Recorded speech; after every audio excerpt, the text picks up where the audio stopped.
What's up, party people? Another Thursday night delight. Birds of a feather. Training camp has started. It's going to be a divisive show tonight, I feel. Let's get into it.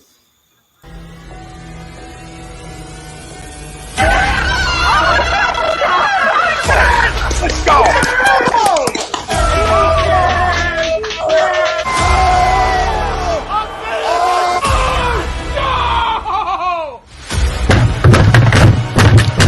This ain't the fuck like oh, this thing he stinks!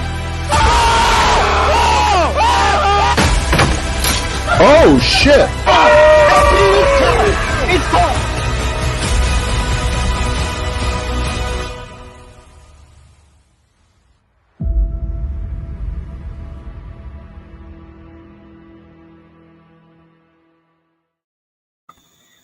Hello, ladies and gentlemen. This is Birds of a Feather on A2D. Oh, we lost one already. Look at that.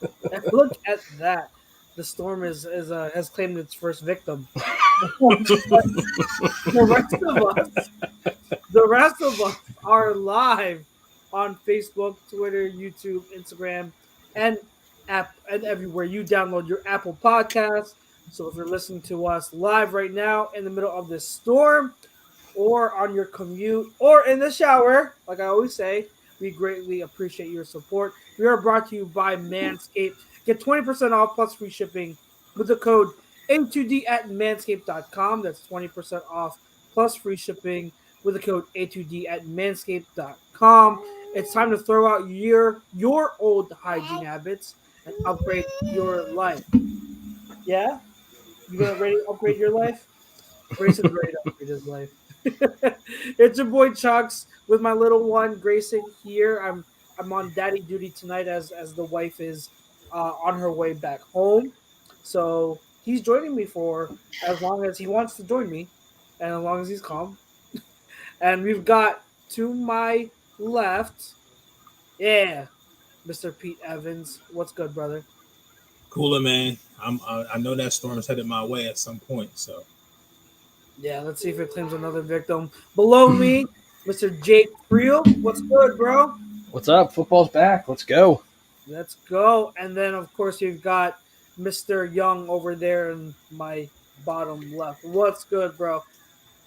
Hopefully, my internet doesn't die on me. Yeah, let's hope. Let's hope. And as always, we've got Nate Money coming on in a little bit. So, us five, we're here. And you know what else is here? Training camp. Training camp is here. Eagles training camp began. Well, practice started yesterday. And training camp players reported on Tuesday. But training camp is here nonetheless. And we're here to talk to you about Eagles training camp and NFL training camp around the league. What's going on right now? What can we expect? A bunch of different stuff. So we want your input because anything training camp related, team related, team preview related, anything you guys want to talk about to get hype for the NFL season, definitely let us know. Let's discuss it. But first, the first half of the show, it is brought to you by eXp Realty. If you're looking to buy or sell a home, if you're looking for a change of brokerage, contact Alan Foy of eXp Realty LC at 302-682-8820 or visit him at alan.foy@exprealty.com. Yeah, eXp Realty, that's right. Our poll question for tonight, ladies and gentlemen, and this was inspired by, this poll question was inspired by our head honcho over at A2D, Mr. Tom Arnone. He did inspire this poll question. So, NFL training camp means nothing. Agree or disagree? All right. Does training camp mean anything to you guys? Should it mean anything, or is it really irrelevant? We'll talk about that. We'll discuss that. So, I want to start with Mr. Jake Friel. What do you think? Does training camp mean nothing? I mean, in certain aspects, yes, and in others, no. Like, obviously, the new players need it just to kind of get the feel for the playbook and understand that. that whole thing. But again, you need to practice. That's the big thing. You still need to practice regardless, whether it means something or not. You can ask Allen Iverson, but it's just I'm going to disagree. Just because you still need to. I mean, like, it's not like they're doing anything like complex as far as like the offense goes or anything like that in training camp. It's really just to kind of get like a feeler, and it's really just vanilla stuff. So, and you can't really be as physical as you used to in training camp. But I think, what was it, their first practice yesterday? What was it? Only like 58 minutes. Yep. Like what the hell are you doing in 58 minutes? Install, like, install. Like, what do you do? But no, I'm gonna disagree.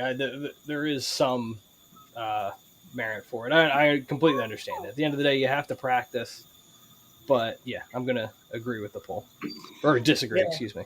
Hey Pete, I like your Nino Brown look with the black shirt, my man. I got 30 black t-shirts, brother. I'm good, man. I'm good, man. I see you got the youngster with you, man. Yeah, I'm on daddy duty as the mom makes her way home. So hey. he decided to join. Does he know the Eagles the Eagles song yet? He's learning it. He's learning it, my man. My man. All right, Nate, why don't you go next? Do you agree or disagree to the poll? And the NFL training camp means nothing.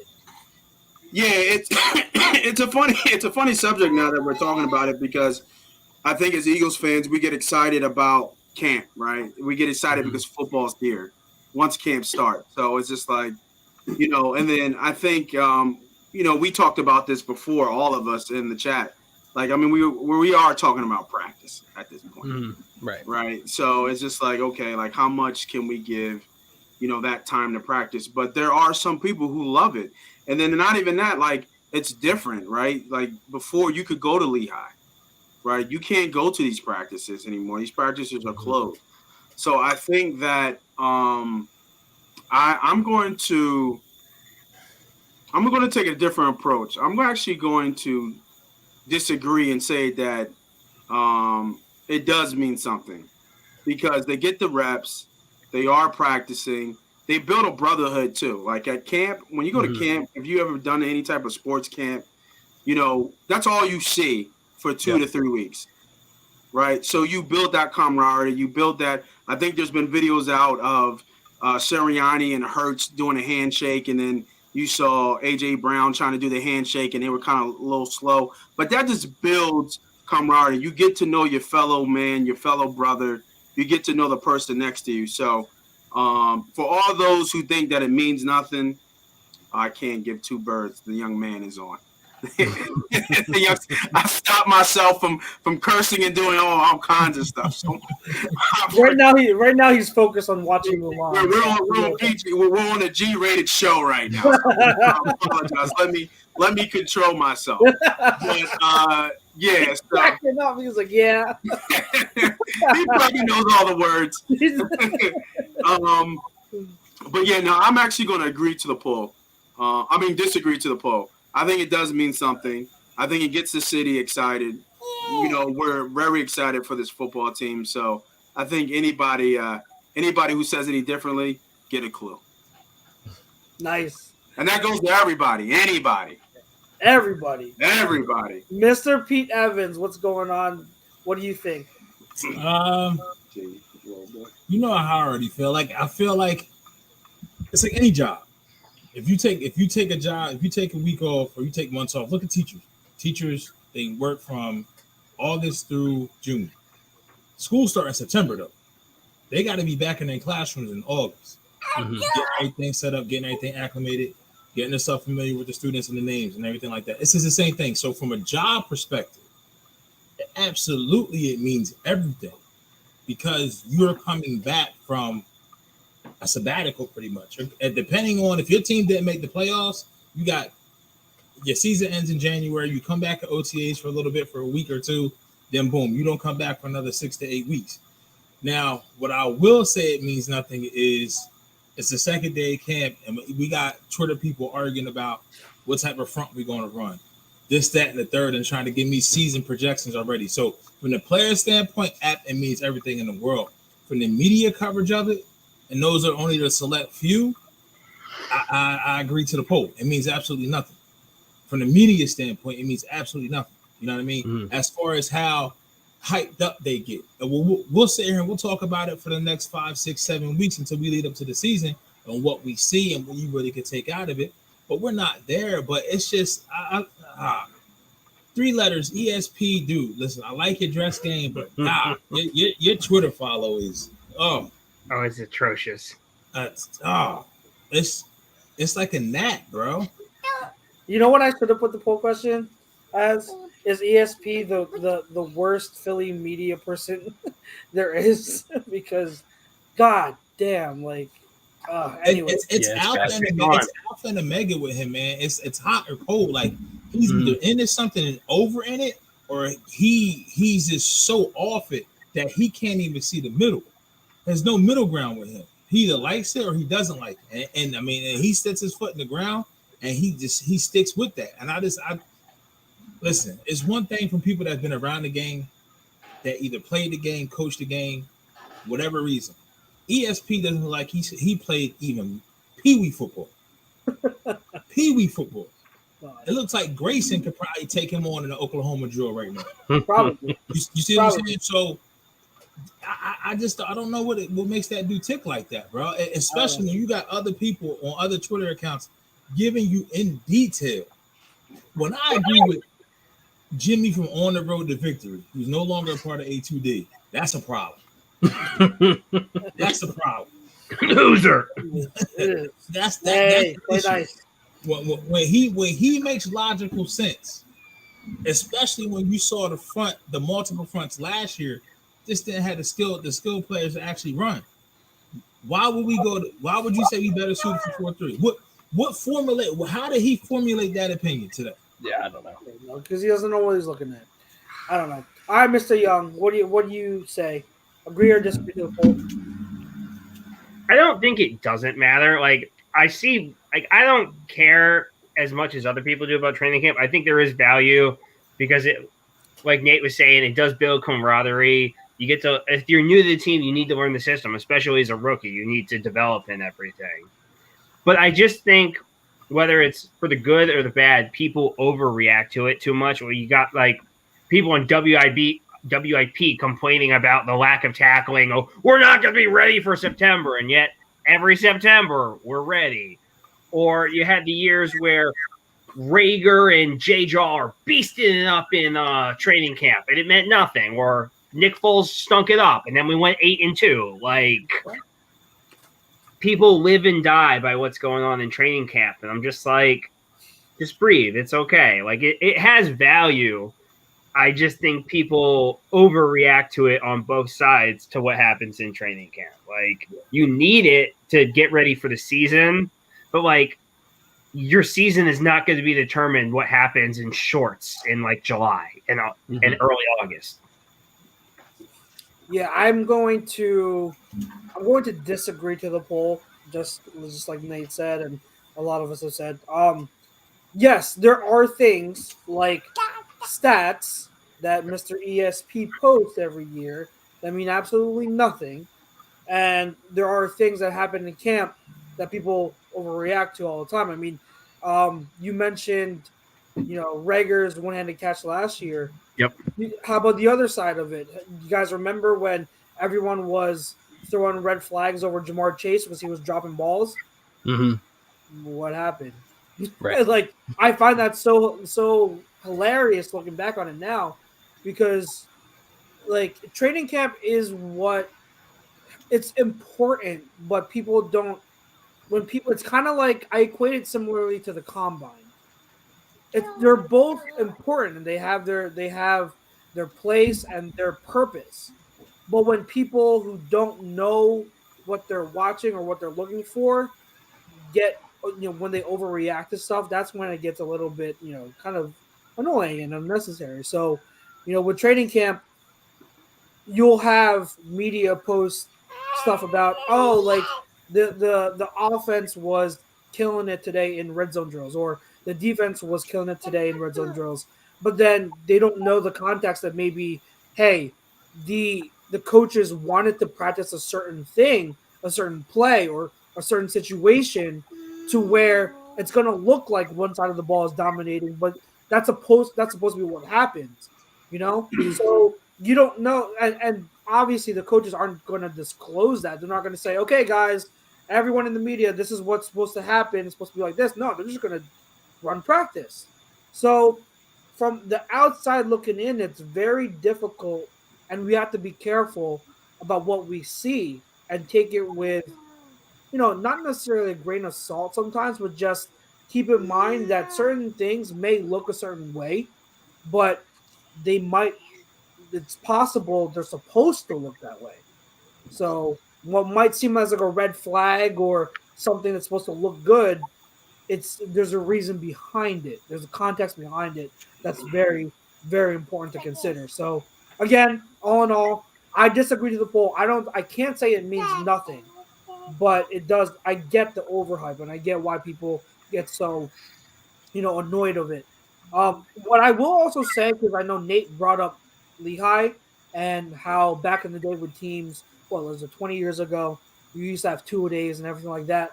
Like, when you hear those older players talk about training camp, it was such a different thing. And I know that, with 2-a-days being gone and practices not being as intense and less physical, now than before, it's different. It's a totally different type of, I guess you can say, environment for them. So I'll also take that into account and say that there are things that have changed about training camp over the past 20 years that also have altered its importance, not necessarily for bad or for good, but just in a different ways. Because now, even with 3, you used to have 4 preseason games, now you have 3. So now the chance for bubble players to really make an impact, gets less. So it's different now than it was 20 years ago, and that definitely plays a factor. But you guys think what do you guys think about how it's changed training camp over the years? From Lehigh to now being at the link. Just talking from an Eagles perspective. I never went out to Lehigh. I don't know if you guys have had the pleasure. I've never went to training camp in Lehigh. So if you have, what do you find different and what do you like about it now, or what do you not like about it now compared to how it was before? Speaking from a player perspective, I think Lehigh had that camp feel because it was like dirty, right? It had that kind of hard ground dirt. Playing in them at the link is a little bit more nicer, probably. But it also probably protects them and they don't get hurt as much with their open practices or their closed practices. So it's an interesting thing, man, because I think it's kind of a catch-22 when you talk about athletes and being open to the public. The problem is everybody has everybody has a phone in their hand. So it's just like everybody's going to be recording every play, every time somebody does something, whether they do something good or bad. So it just opens up so much more in terms of what they allow in practice versus, back, like you said, 20 years ago when they didn't have that type of access to practices and stuff. So I think they're being really careful about that and how they go about that. I think they should open practice to the public because I think it's always was a good thing. The oohs and ahs, some of the players that are new to Philly get to understand our fan base here, understand what it's like to be a Philadelphia Eagle, and that the Philadelphia fans live up to every bit of the hype that we are. So, I think that I think there is a different mix of it, but it's a new age, man. It's a new realm. Like you said, they had practice for 58 minutes. It's funny how that information gets out, and then you get people that respond. It's not even a full game. It's not even 60 minutes. They stopped at 58 minutes. So it's just like you have to be, you know, what I mean, it's just the world we live in. You have to be so careful on how things are done and perceived, and you can't like it's almost hard to be yourself because you got so much a microscope and everybody's looking at you, and you know things can be taken out of context. It's crazy. Like it's not like it makes it not even fun anymore. Almost it takes the fun out of it because you have to worry about so much outside of things that are not in your control. And just to echo off of that, like I never went to Lehigh, but I mean, when I was coming up in high school, getting into college, and like even like playing little league and stuff like that, like shout out to Scazano Sports 13 and Under, where Tom is at. They just became the World Series champions. I know they're in Massachusetts, so shout out to ATD Radio and Scazano Sports for that. But I used to go away for camps, like all-star camps and things of that nature. It is a different feel. You hone in and you focus more because you don't have your day-to-day surroundings around you. Like Nate said, the outside of this, the camp feel being gritty and dirty and just grinding it out. You don't have anywhere else to go. Like these players, when they used to have training camp at Lehigh, they were traveling away from their home. So I think they were staying in like Lehigh University. Is that correct? Like they were staying in college dorms and stuff like that, if I'm not mistaken. So it's like you build that bond and I'm not saying those bonds can't be built now, how it's set up, but when you have only y'all, like you only have your teammates, you only have your coaches, it's just a different vibe. It's a different vibe. And like also to echo when they said, now that you have it at the NovaCare, you're going to practice there all year round. So there's really a different feel for it. Like nothing's changing for these guys. And because it's so close to the city and so close to where you play at, the media coverage is more. Because you see it more. Now, for fans' perspective, fans that used to travel to Lehigh to look at training camp, they used to make that a vacation. You feel what I'm saying? Like it was something to plan around. Now, not so much. And then, like we said, the 58 minutes is 58 minutes, but they got to ramp themselves back up, man. It is what it is. They obviously we don't want any more Corey. It's a Corey Springer, the Minnesota Vikings defensive lineman, offensive lineman that passed away from heat exhaustion on the field. We don't want that. We've seen that in college football as well. So they had to scale back something. It's just trying to fine tune away. And this is where Sirianni has to be in tune with his team to see what's going to make them tick. It's just execution. Whether I remember playing ball, whether it be football, baseball, if I'm practicing with myself, if I'm working out, if I'm playing basketball, whatever, before I would leave a practice, I would have to make 25 free throws in a row. I could do that shit in 20 minutes. I could do that. It could take me 40 minutes. It could take me an hour. But I wasn't leaving until I did 25 in a row.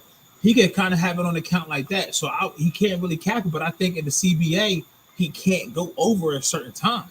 Yeah, if I'm not mistaken, right? So more money for these players, right? The value of the dollar is going down. You see Kyler Murray with the $230 million. I know we'll probably talk about it. The money amount these guys is making. Minimum wage in Jersey is like $14, $15 an hour. So these things, it just don't add up. It's like Nate said, it's a different realm. It's a different world now. Shout out Kadeem Hardison. But you never know, man. It's just different. I kind of think somewhere in the middle. I wish they would kind of hit maybe the first couple of weeks in Lehigh and then transition camp. But it's so much equipment, so much gear to come back and forth from both. So. Yeah, I remember growing up, me and my dad, it was like something me and my dad used to do all the time when I was younger. And like the thing is now compared to having like the quote unquote open practices at the link where you have to pay $10. I don't know what that is. That's a whole other conversation. The fact that you have to go pay to watch a practice is a whole other conversation. But when you went to Lehigh, it felt like an event. You know what I mean? Like it felt like an event. Everyone was excited. Like you didn't really see much as far as like anything complex, but it was just cool. Like everyone got together. I know a lot of people that I'm still close with that I met at Lehigh when I was younger, and it was just always like a yearly event. Be like, all right, let's go down and let's see what's going on. But like now it's just like Nate and Pete said, it's just like it's a different world, and everyone has phones, and obviously the things that they said back at Lehigh practices you can't say when there's an open practice. I'll just leave it at that. But it's a different world, and like Pete said, even going with the CBA, like there's certain you can only have a certain amount of hours to practice a week, which I'm not a huge fan of. 2-a-days aren't a thing anymore. But players like just the league in general, they're so much more aware as far as like diet and health, and you're not really going to see or hear about someone collapsing over from heat exhaustion. Now, mind you, it does happen. I'm not saying it's foolproof or anything like that, but it's just something that it takes away from the fan experience in a way. Just getting back to the Lehigh thing, it's just I miss it. Mm-hmm. And it's just not the same, in my opinion. Right. And like the excitement for it isn't as the same as it used to be. Yeah, I think it's too much like the real thing now. If you go to an open practice, at the link, you can fit more people, and you got to practice. It's a money grab.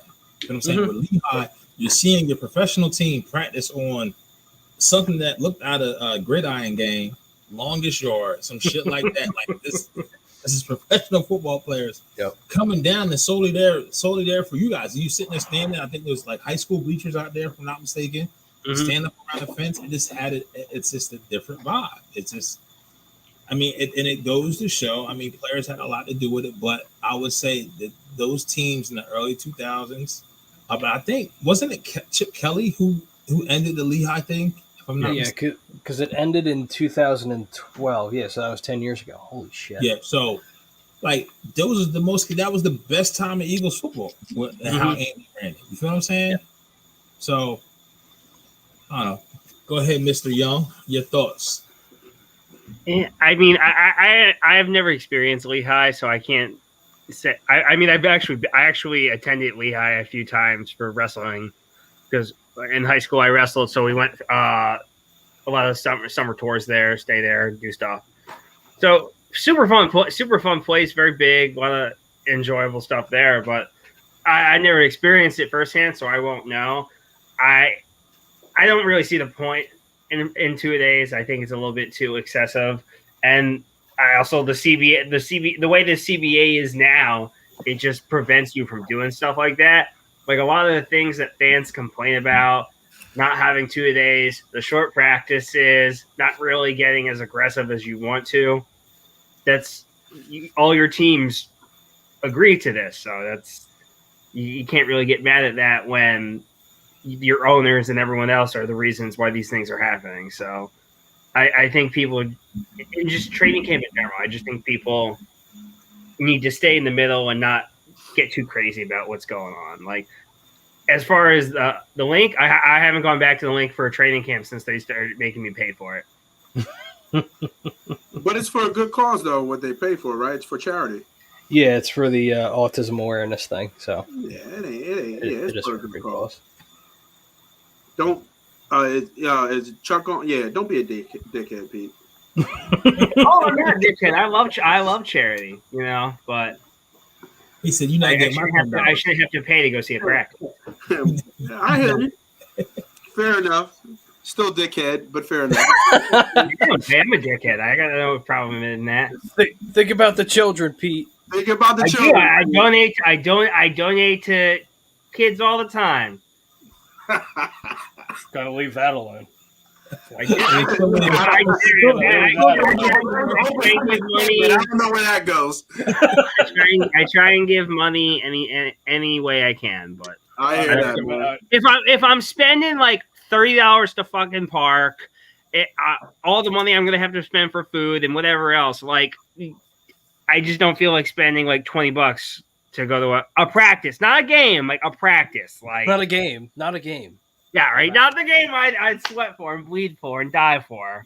But that's the thing. Like Lehigh, that would be different. You feel what I'm saying? Like Lehigh, it's a different vibe. You got it's a drive. You can make a day of it. You can get lunch meat, make your own sandwiches, do whatever else you got to do, and then you go. You feel what I'm saying? To where, I mean, if I got to go to a game at the link, I mean, I'd rather go to a regular season game versus an open practice or a preseason game. You feel what I'm saying? So if I'm going to spend my money somewhere like that, I agree. I mean, you can still donate to autism awareness from your couch and not go to the game. Exactly. But y'all some dickheads. That's what that's what he wanted to do. It sounds like y'all some eagle head dickheads. That's what it sounds like. Hey, Or they won a Super I've Bowl been and to they an got open greedy and they wanted more money. That's what it is. Let's just be honest. Like, come on. for the children. It's for the kids. So did the kids not fucking matter before they won the Super Bowl? Because the second they won the Super Bowls, that's when they started making motherfuckers pay for it. So was it fuck them kids prior? I just want to know. It's for the kids, Peter. That's all I got. Why wasn't it before? Why wasn't it for the kids like the 20 fucking years prior? Huh? It was between 2013 and 2017. Why did the kids not fucking matter? I just want to fucking know. You're a true Philadelphia fan in that statement. I just want to know. You explain to me. Did the kids not matter between 2013 and 2017? We can't get nothing past Philadelphia fans. We know this. So those questions are valid. I validate those questions. And have they announced how many open practices they're doing the training camp this year? Usually it's only like 2. Are they doing any open practices this year? 2. I think, yeah. It's either 2 or 1. Hold on a sec. I'll find out. Because it used to be 2. I know that for a fact. It used to be 2. There was one earlier in the day that they used to do, and then there was one late at night that they used to do. I just had this conversation before. Like, I mean, everybody comes here with a fucking phone. Everybody's recording. Yep. You know what I mean? Like, we already know Sirianni doesn't like his shit being recorded and shit like that and tipping off anything for anybody else. So. They just have one this year. One? They just have one. They just have one. About the phone, they like you see it all the time. World star hip hop wouldn't even be a thing if people wasn't seeing tragic shit going on, and then the first instinct is to pull out their phone. You see what I'm saying? You know what I mean? Like I was watching some of the performances from like Wireless Festival in London, Rolling Loud and shit like that. People in the crowd, arm to arm, can't move when they got their phone out. Like, how many followers you got? 50? You think get 50 followers who ain't family members and friends, so you probably only got like maybe 5 that's actually gonna watch. Like, nobody wants to live in the moment, but that's the thing. Everything is so critiqued now, so criticized, and then you have. I think the Eagles may be one of the most credentialed. Well, they give out the most press credentials. If I'm not mistaken. There's how many dudes in the city cover the Eagles that actually have credentials? There's got to be at least, I want to say more than 20 or close to it. Yeah, you're probably right. You see what I'm saying? So you got all these different opinions and views. That's what my boy Teron Davenport, shout out to him. And I miss him. So do I. Huh? I miss him. Yeah. But he in Tennessee now. He chilling. Chilling. It's probably 5 dudes covering the Titans. 5, if that, maybe 10.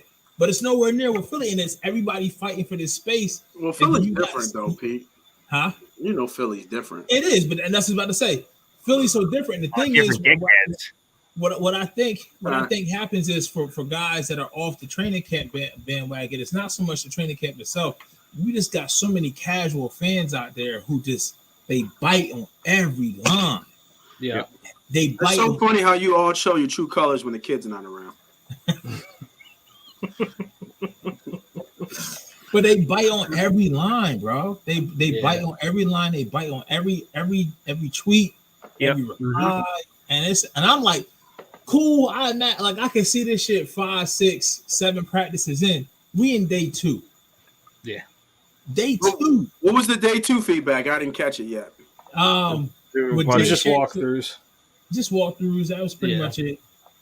I mean, it doesn't help when you got like people like John Ritchie like getting ready to like stab someone over someone not practicing hard enough 2 days in. Like, people listening to that and they're like, "Oh my god, they're gonna get angry. They're not doing like 100 miles an hour 2 days into practice. What the fuck?" And what kills me is they said, "Well, the money they making, Listen, dog. Anybody out there, right? In any walk of life right now, the five of us here, 4 on screen, Chuck's is dealing with his son. Whatever you make at your job, you set that value of your time. Yep. Right? That value of your time, you know how much you get paid, that's worth your value of your time. If I had the skill set that these dudes had, that's the value of my time. I'm not sitting here saying that we slack off on our jobs, but it's just a different vibe. They're in a different market, a different bracket. some dude could be a lineman out there for electric company for Pico, or out where I'm at, Atlantic City Electric, making $45 an hour, right? Storm about to come. You can't tell me there's been some days where this didn't work as hard and making $45 an hour. Everybody gonna do that. That's his human nature. But guess what? That dude is not getting criticized. You feel what I'm saying? Because it's so easy to put yourself to say, if I was making this money, if I was making this, if that was me, that was me. Look, no, you won't. No, you won't. Because there's a reason why. Listen, my man went overboard with the massages, but there's a reason why players get massages every week, because your body goes through hell. You see what I'm saying? Like, how many? And it's us as Eagles fans. We had the injury bug up until last year. Our injury list looked like a rap sheet. Yep. You feel what I'm saying? And then we finally scaled it back. And was it pretty the first 7 games of the season? No, execution was off. Just dumb shit, right? But look how the season ended up. So I kind of expect the same thing. The teams, it's so hard to come out firing on all cylinders because you so worried about staying healthy. If I tell any Eagles fan out there right now, anybody in the fan, anybody in the chat, you want them to go practice hard as hell 2-a-days for training camp, and then have AJ Brown, Devonta Smith, Jalen Hurts, or anybody else key integral to the team only play 15 games instead of 17? You see what I'm saying? Like, what? Where is the tipping point at? Where is the scales at? Where do you land on this whole training camp? And then, like you said, if you're a Richie believer and you get mad and you turn red because you become a part of the Ginger Gang because they're not practicing hard enough, and you're not seeing this shit with your own eyes. You listening to this on the dial. Yep. I mean, your ears is hearing this, so you didn't even see this with your own eyes. But what did Richie say? I missed it. He was just getting like all mad and upset because they weren't practicing like for like 2 hours or something. And I'm just like, we're 3 days in. Like, let's ramp it up to where we can practice longer. Like, it's 2 days in. Like, they need to get conditioned and need to get used to the schedule and everything. Like, just relax, okay? It's not 1995 anymore, okay? Just relax. Yeah, You're Richie's a throwback. Richie's a throwback. You know what I mean? He is a throwback. Like, he's definitely a throwback. And he's from the day when they use fullbacks, right? Like, nobody used fullbacks anymore. You know what I mean? They're like scat kind of tight ends now. So I think it's only like 2 or 4 teams at most that still use them. Yeah, I think I've heard Richie talk a little bit. So I do. Obviously, he played in the league for a long time. He was successful actually at his job, and I'm pretty sure he's got a couple multiple Pro Bowls on his list. John Brennan would disagree. He's got some merit to his opinion, but the problem with some of these old heads is that they don't adapt to new culture. No.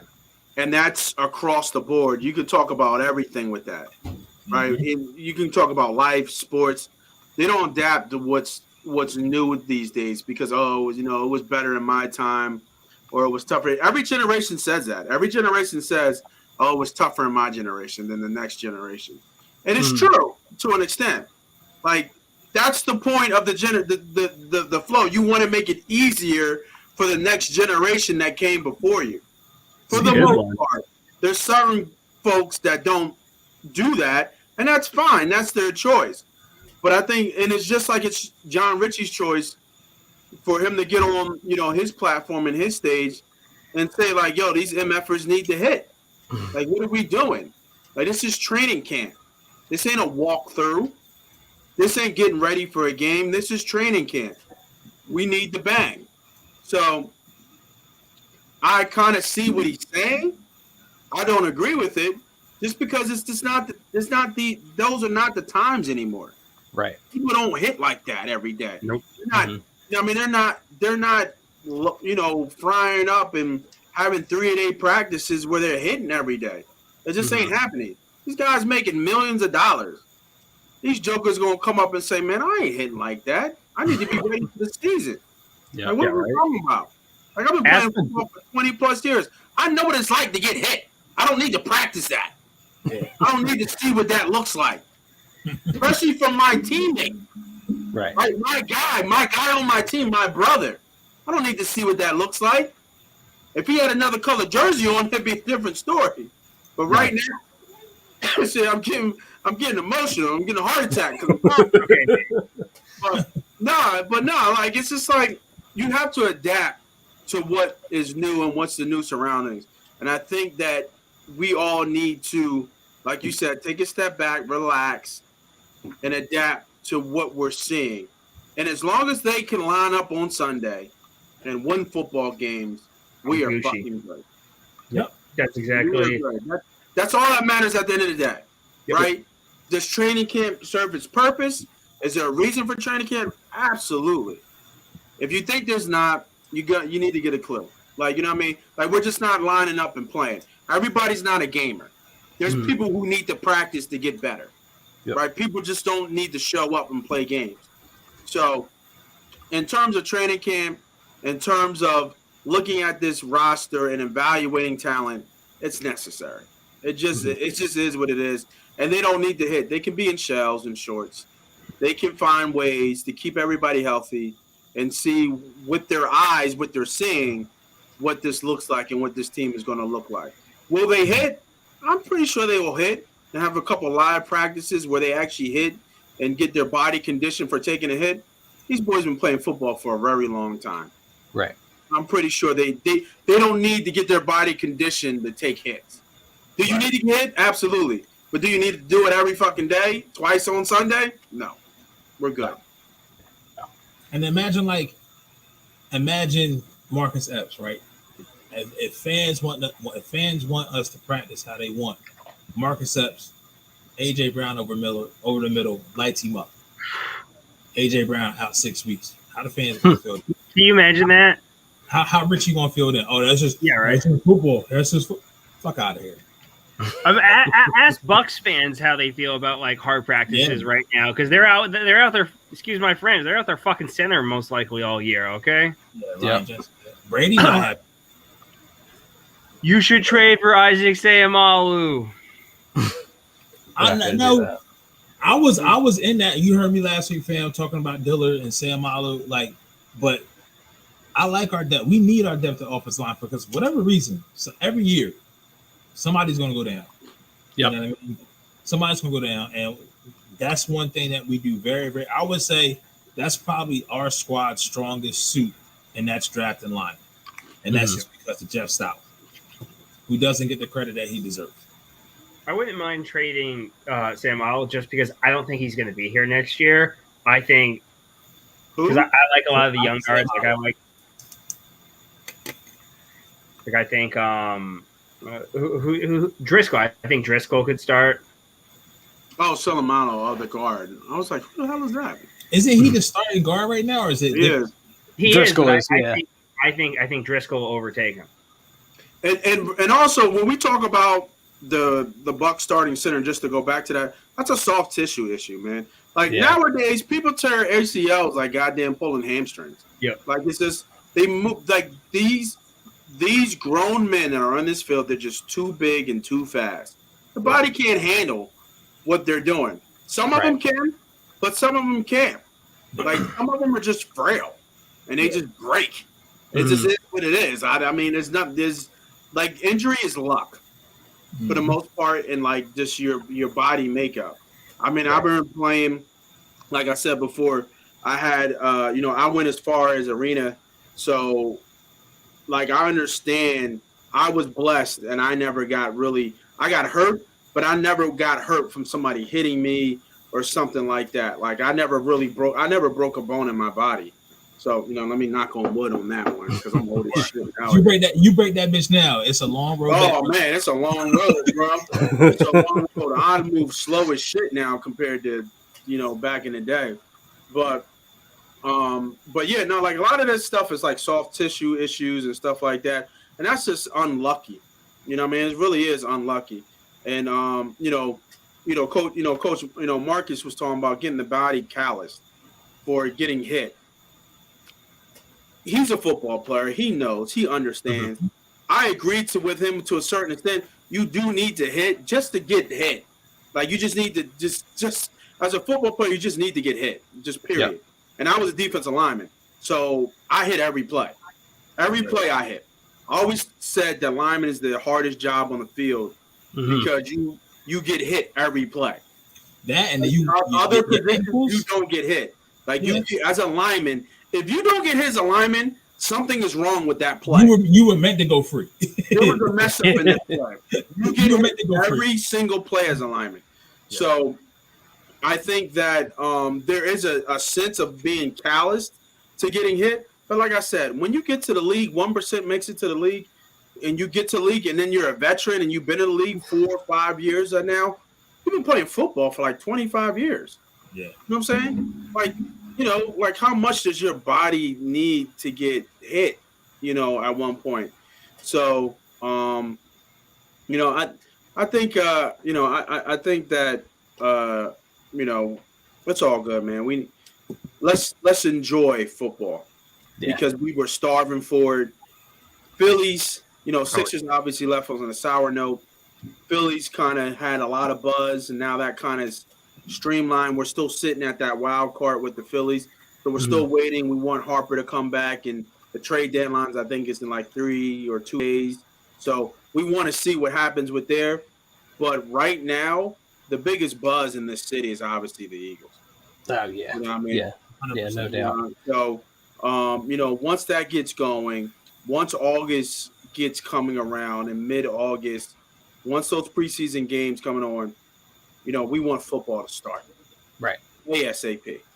You know what I mean? That's I've always said this is a football town. Always has been, always will be. I know you can argue that all day up and long with a lot of people, but this has always been a football town. And when football gets started, the city changes and hits the switch just like this team does. So I can't wait to get it started. I don't read too much until what my eyes tell me. And hopefully the starters play some preseason games. Highly doubt it because there's so much buzz. There's so much hype. They want this team healthy starting the year. It's a long season. And 17 games is a long season. So, we'll see. I mean, I think who came out with it? I know Pat McAfee did his thing. I think Colin Conherd did his thing too in terms of playoff teams. But I think I forget who did it, but I think they had the Eagles at 11-6 this year. I think it was USA Weekly or whatever it was. Was it USA Weekly? I forget who it was. Yeah, I said 11-6. Yeah, that's exciting, right? That tells you, one, we're more likely a playoff team, and then two, we're headed. We're looking at maybe another division winner. So right. 10-12, I'm good. Go Birds! Let's go. Exactly. I signed me for 11-6 right now. Yeah, I'll take that all day. I think the over. I got the over under for the wins at 9.5. 9.5. Was it ever at 8? You should already know. I know these bets, man. I know these numbers. You should already know. Just let me know what you need. You need MVP for Jalen Hurts plus 2,000. He was plus 2,500 a week ago. He's now dropped to plus 2,000. I can't have him win. I can't have him be winning MVP because I bet a dude on Twitter a nice steak dinner. So. What, that he wouldn't win? No. So this guy, he's a huge Hurts truther. So I saved his information for when the season's over. He bet me whatever steak dinner place I want that Hurts is going to win MVP. And I'm like, yeah, sure, easy bet. There you go. Thanks for the free steak dinner. So after all that little kind of yes, you bet against that he wouldn't be MVP. That's pretty much what you're saying. I mean, I believe in him, but do I believe in him enough to win MVP? Fuck no. It's a good bet. At plus 4,000, I did. I did it before everyone hopped on the bandwagon. I got it at plus 4,000 because I got it right after the draft. Damn, y'all some Eagle fanboys, man. There ain't no way he's winning MVP. No shot. How much you gotta put up to win MVP? You know what I'm saying? Like his skill set, where he's at. Just think about it. He's got to get well over 1,000 rushing. Yep. And he's got to throw for over at least 3,500 yards. And he's got to have at least 30, close to 30 touchdowns and less than 10 picks. Very close to Lamar. And they have to win the division and they have to be the front runner in the NFC. Remember, they have to win a division, but it's a regular season award. So, but I don't think the money going to turn out. But hey, NFC. But it's if I got to can be one of the best 3 teams in the NFC. I do that 7 times a week. See what I'm saying? What's that? I got it at 4,000. I got it plus 4,000. That don't make it a good bet. Oh, well. You know what I'm saying? Like, just because the odds are high doesn't make it a good bet. You got to do what makes sense, right? That's like, true. I'm just saying because that's what he has to do. Yeah. Right. That's really what he has to do to be in the conversation, because you're going to have people who throw for 4,500 yards, who throw for 4,800 yards, who have 40 touchdowns, who have only 8 picks, and their team is 12-5 or 13-4. You have to compete with that. That's true. You know what I'm saying? So just because the odds are high doesn't make it a good bet. I talk about all this stuff on Sunday on Money Pop Podcast, how to make and kind of read through the lines. Mm-hmm. So, like, it's a fandom bet. Right. And one of the last things we talked about, one of the key things in terms of betting that we talked about was that don't bet with your heart, bet with your head. You know what I'm saying? Don't bet with your heart, bet with your head. And I don't like betting against the Eagles. I tend not to. But trust me, if it's a good bet and it makes sense, it makes money, I'm betting against the Eagles. Oh, yeah. True. You know what I'm saying? Like, I'm betting against the Eagles, and I don't like to. I don't do it a lot. I'll probably bet against the Eagles like maybe a handful of times, but I'm not going to tell you I haven't, because I knew it was a good bet to bet against them because the money in the line made sense. So Jalen Hurts is an MVP candidate. He's getting the hype and getting the buzz that he should, because the team on paper is very well constructed and it's good. Mm-hmm. But at the same time, for what he needs to do to be in that conversation, I'm not sure he can do that in year 3? Year 3. I'm not sure if he's all that. Like, just think about how much he would have to improve from last year to be in that conversation. I'm not sure he can do that type of junk. Is everything stacked up for him to do that? But me personally, I don't believe in his arm talent enough for him to do that. I agree with Nate. I wouldn't say one about how much better he looks, how faster his decisions are, and all that stuff. But at the same time, his arm talent is what it is. Right. I'm not sure how much that can change from year to year. You talk about 6-7 years from now, you could talk to me about that. From 1 year to 1-3, and you talk about, and if you compare him to other players, well, look at those other players. Are they the same skill set? Are they the same talent level? You know what I mean? Talk about Patrick Mahomes, the Barrows, even the Wilsons of the like I don't think his arm talent is as good as any of those guys. It's not. If he wins MVP, it means he had a year that he overperformed that everybody else underperformed. If that's this year and it wins me money, cool. I want you to win, bro. Don't let it get twisted. I want you to win. I'm just telling you, it's just not a good bet just because the odds were high. That's all I'm saying. It wasn't the smartest bet. I got caught up in the moment. I made a lot of Eagles bets that day. Yeah, I'm not touching that bet. I would not put money down on that bet. I really don't think it's going to happen. So no, I wouldn't. Don't come back. So what's the best steak dinner place I could go to in Philly? Like, I'm talking most expensive here. Most expensive? I mean, I will say this. I think steakhouses with the broiled steaks and the broiler, I think they're overrated. For me, because I like charring my steaks, and broiled don't really get it like that. And the steaks be too thick. I'm eating a roast. You feel what I'm saying? That's just me. But if you want to, where you at? Like, where you at? Barclay Prime, South Jersey. Yeah, South Jersey. I was gonna say Barclay Prime's good. They got $100 cheesesteak that I heard is really good. Yeah, Barclay Prime's the one with the $100. I would be adept to spend $100 on a cheesesteak because then buying got my money. I heard it's good. Like, I heard people who eat it, who've had it, they'll never do it again. But it was it's a really good cheesesteak. Because isn't it made with what's Kobe that beef? really expensive? Yeah, Kobe beef or something like that. Kobe beef is all right. if that bitch was made with Wagyu beef, excuse me. I think it's Wagyu. Yeah, I think. Oh, okay. Sorry, Yeah. Gracie. Uncle P's is his vet here, but It ain't Japanese Wagyu, I'll tell you that. yeah, that's the Wagyu beef. That's the fake Wagyu. It's the Australian bullshit. It ain't Japanese. Wait, Japanese. who isn't CFL good? Who's he talking about? Probably Jalen hurts. You can't be serious. Come on now. He ain't even CFL good. If that cheesesteak was Wagyu beef, it'd probably be 300. I could be good in the CFL. Come on now. I think we were talking about training camp. We got sidetracked with Hurts and cheesesteaks. But I think one of the things that we want to talk about was the camp battles and things that we were looking at in terms of which ones stand out, which ones that kind of pique our interest. And I think and I'll go first since I brought it up. I think for me it's the linebackers. I'm interested in what they do from an inside linebacker. I'm really, really interested in what Nakobe Dean is. Because I'm not sure. I don't know. I think it's great that he started off not on the PUP list. I think it's great that he's practicing.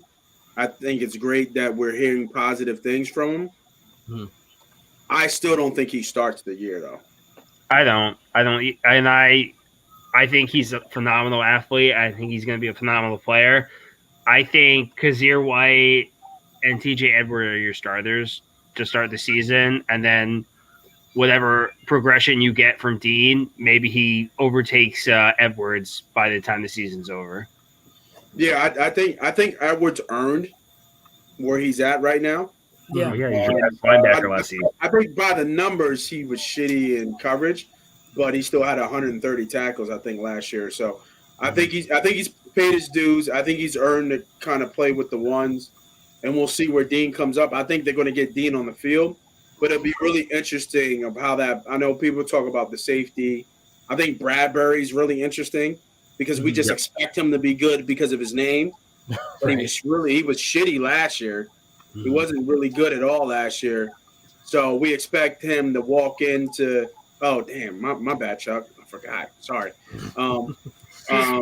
He's watching his movie. He's good. Okay. We expect him to be I know, but I'm a dad, so I can't turn it off. Oh, good. We expect Bradbury to be good at the number 2, but there's a lot of teams out here that come out with 3 receiver sets that are really good as well. So yeah, if there's a weakness in the defense, it will be exploited, and it's very possible that Bradbury might not look as good as we hope. So he's interesting to me. I don't know what they're going to do at safety. I think it's just going to be a rotating thing. But like I said, to me, the most interesting thing in camp is what's going to happen at linebacker, because I think we all know what kind of talent Nakobe Dean was and how he felt to us. So we're really interested in seeing him play and seeing him on the field as soon as possible. But I'm not sure if he's going to be ready yet or not. Yeah. I think it's going to take more time than what people think, even though he's pedigree. Yeah, I'm glad you bring up the linebacker battle because all the names you mentioned, I think they're good names because it's going to be interesting to see how the starting lineup shakes out in week 1. I'm also interested to see how Davion Taylor plays out because remember a 3rd-round pick from 2 years ago. I was high on him as a project player. I didn't like him being taken third round, but I had him mocked to us in the 5th, and so I've been keeping up with him a lot. I think I did. So I really am interested. I liked his progression last year. When he played, he was playing really well, and then he got hurt. So I want to see also where he's going to end up now that it's a little bit of a crowded linebacker room. What's he going to do to kind of win over a spot if he can? Is he going to get a chance to? Because you've got Dean, you've got Kazir White, like you guys have said. Obviously, TJ Edwards has earned his spot here. So where does that leave Taylor, who was a 3rd-round pick for the team? They invested a substantial pick, so it's not like he's just some undrafted free agent. So I'm interested to see how that goes as well. So yeah, the linebacker battle is going to be good. Predictable, but I'm going to say running backs, but for good reason. I think I'm not just saying that because it's my favorite position. I'm saying that You definitely are, but it's okay. Well, RB1. So I really want to see how they're going to use these running backs, and I really am interested to see if Brooks legitimately gets some sway here. You know what I mean? Mm-hmm. So I think what Brooks has in his advantage is that he offers a different type of skill set than anyone else. You know, we got Miles, Gainwell, and Scott, who are all kind of like elusive, faster guys. Gainwell and Scott are more of like scat backs, you know. So Brooks provides that thumper role, the grinder role in between the tackles, the bigger power runner. And you know, here in Philly, a lot of people love the power runners. So yep. you've got Brooks, who has outstanding vision. Is he going to get some significant opportunities to showcase what he can do with this offense as a complementary piece? And what's he going to do with them? So like I said, I've been high on Brooks even before the draft. I was very surprised he went undrafted, considering his his resume at Oklahoma. But hey, he's here with us. I'm very excited to see what he can do. So yeah, linebacker is a good one. Running back is another one I'd say too. What college is Brooks from? Oklahoma. So he has that connection with Hurts. Yeah. But I think. Oh, go ahead, Pete. No, you good. Okay. It's with mine. I'm going to stick with the offense. I'm going to say wide receiver. Obviously, we know who the top three are. It's going to be A.J. Brown, Devonta Smith, and Zach Pascal. That's obviously going to be your top three. But I'm curious to see where. Do you think Pascal's going to be your third receiver? I think so. I think he should be, but I'm just wondering. Unless Watkins has a great preseason or a great camp. But I'm just curious because I want to see how the maturation of Watkins goes. And my other thing is, too, like maybe Greg Ward stays on the roster. Could Jalen Rhaegar not be on the 53? Like, that's a real that's a legit conversation. I think he gets traded. You can't think he gets traded. I know you definitely can't cut him. I think he makes the 53, but I think he makes the 53 because what he can do from a special teams perspective. Which is what? He's fast. He gives you speed. Really? I've watched him return the punts in the last 2 years. I'm not seeing that speed. He was okay at returning punts. Bad. Like he was a bad. Like I don't understand how he's a bad punt and kickoff returner as a fast individual. Like that's what blows my mind. There's more to returning kicks and punts than there's the speed. But he is fast. I mean, when he gets going, he does have speed. But yeah, to your point, Rhaegar has struggled with decision making and fielding punts because there's more to returning punts than there is just speed. So, you know, he has had his struggles, but let's not act like he didn't take one to the house 2 years ago. So he did take one to the house. I mean, so did Josh Huff. So, wow. I mean, I think that he did it in college, if I'm not mistaken. Yeah, he did do it in college. Yeah, he does. I mean, he does have some experience back there. It's a timing thing. It takes time to get better. So I think that I think you save some of your other players because there's a couple other players that you probably want to keep healthy and not get hit and let him when he has a ball in his hand, he can do something. I'm not saying that he's good or anything like that, but when the ball is in his hand, he's able to make something happen. As small, simple size as it's been. I don't think they're going to give up on him. They're trying to trade him, obviously. They're trying to see what his value is like. I think he makes the team. The report, I think I read the report, he came in great shape. He flashes. You see it. Yeah.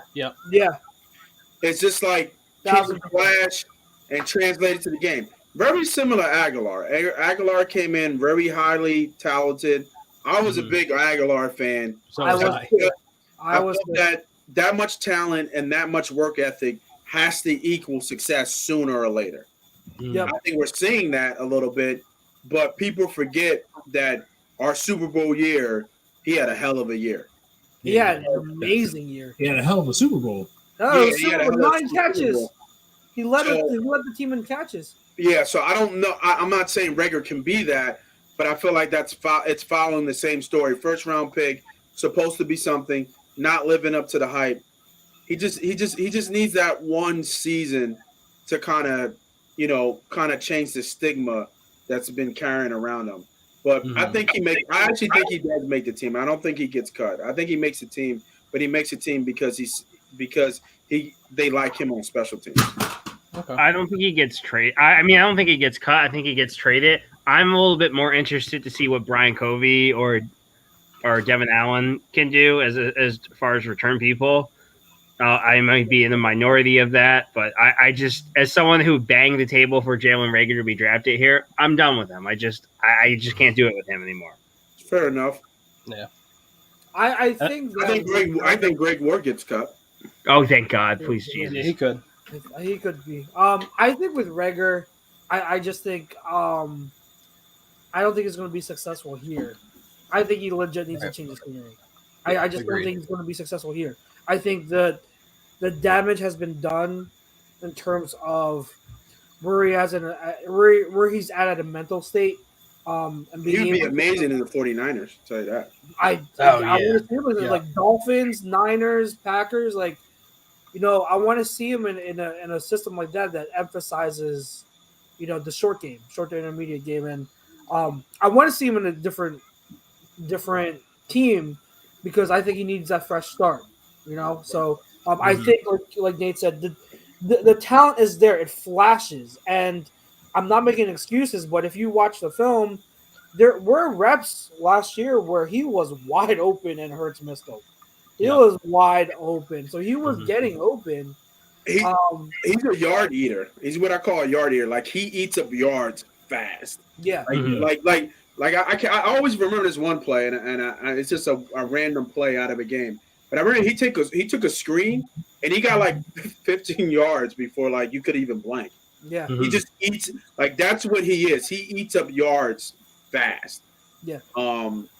And that's why he was drafted in the first round, because he has that ability. Yeah, that's sweet. And then, like, I have the reputation of being the Rhaegar guy on this station because of my reaction. But it is when people say he's not fast, like, I think they confuse actual play speed with his speed. Like, when he's not thinking, when he can just run, he's fast. It's there. The physical talent is there. But when you talk about play speed, you're factoring in, how fast can you process along with that play speed. And sometimes a lot of the past couple years, we've seen him where he doesn't look fast, is where he has to now process certain things he doesn't fully understand, and you can tell he's thinking too much, and so he can't really take that innate talent that he has, that athletic ability, and put it fully on display because he's still thinking. He's still trying to grasp what he has to do on a certain play, and that's the difference. So I think that the flashes are there. It's just the inconsistencies and the lows were really, really low. The lows are really, really low. I mean, you had. I wonder how different. If I'm not saying it would have been, I'm saying I wonder if it would have made a big difference with how his season went. What game was that? Was it the Niners where he caught that touchdown, but he stepped out of bounds? I think it was a change. And- I think offense-wise, because remember, he had that nice touchdown in game one, and then riding into game two, that could have built his confidence way up. You're talking about if that touchdown counted, would that have helped his confidence to make him build game after game after game? Instead, it gets called back, and then now, like, he. I'll give you 4 plays. So 4. Right after the first week 2 against the 49ers, and then week 3 against Dallas, he had his DB beat both times for touchdowns, and Jalen underthrew him twice in back-to-back games. And then if he catches either one of those whatever week it was, the Giants game in New York, if he catches either one of those, Yep. His shit it's completely different. It's Mhm. completely different. And some of his drops too were like tough drops. Like they Yeah. weren't easy. They weren't easy catches like before. So, Yeah. I don't want to make it a whole Jalen Rhaegar appreciation Yeah, right. appreciation segment, but the kid's got talent.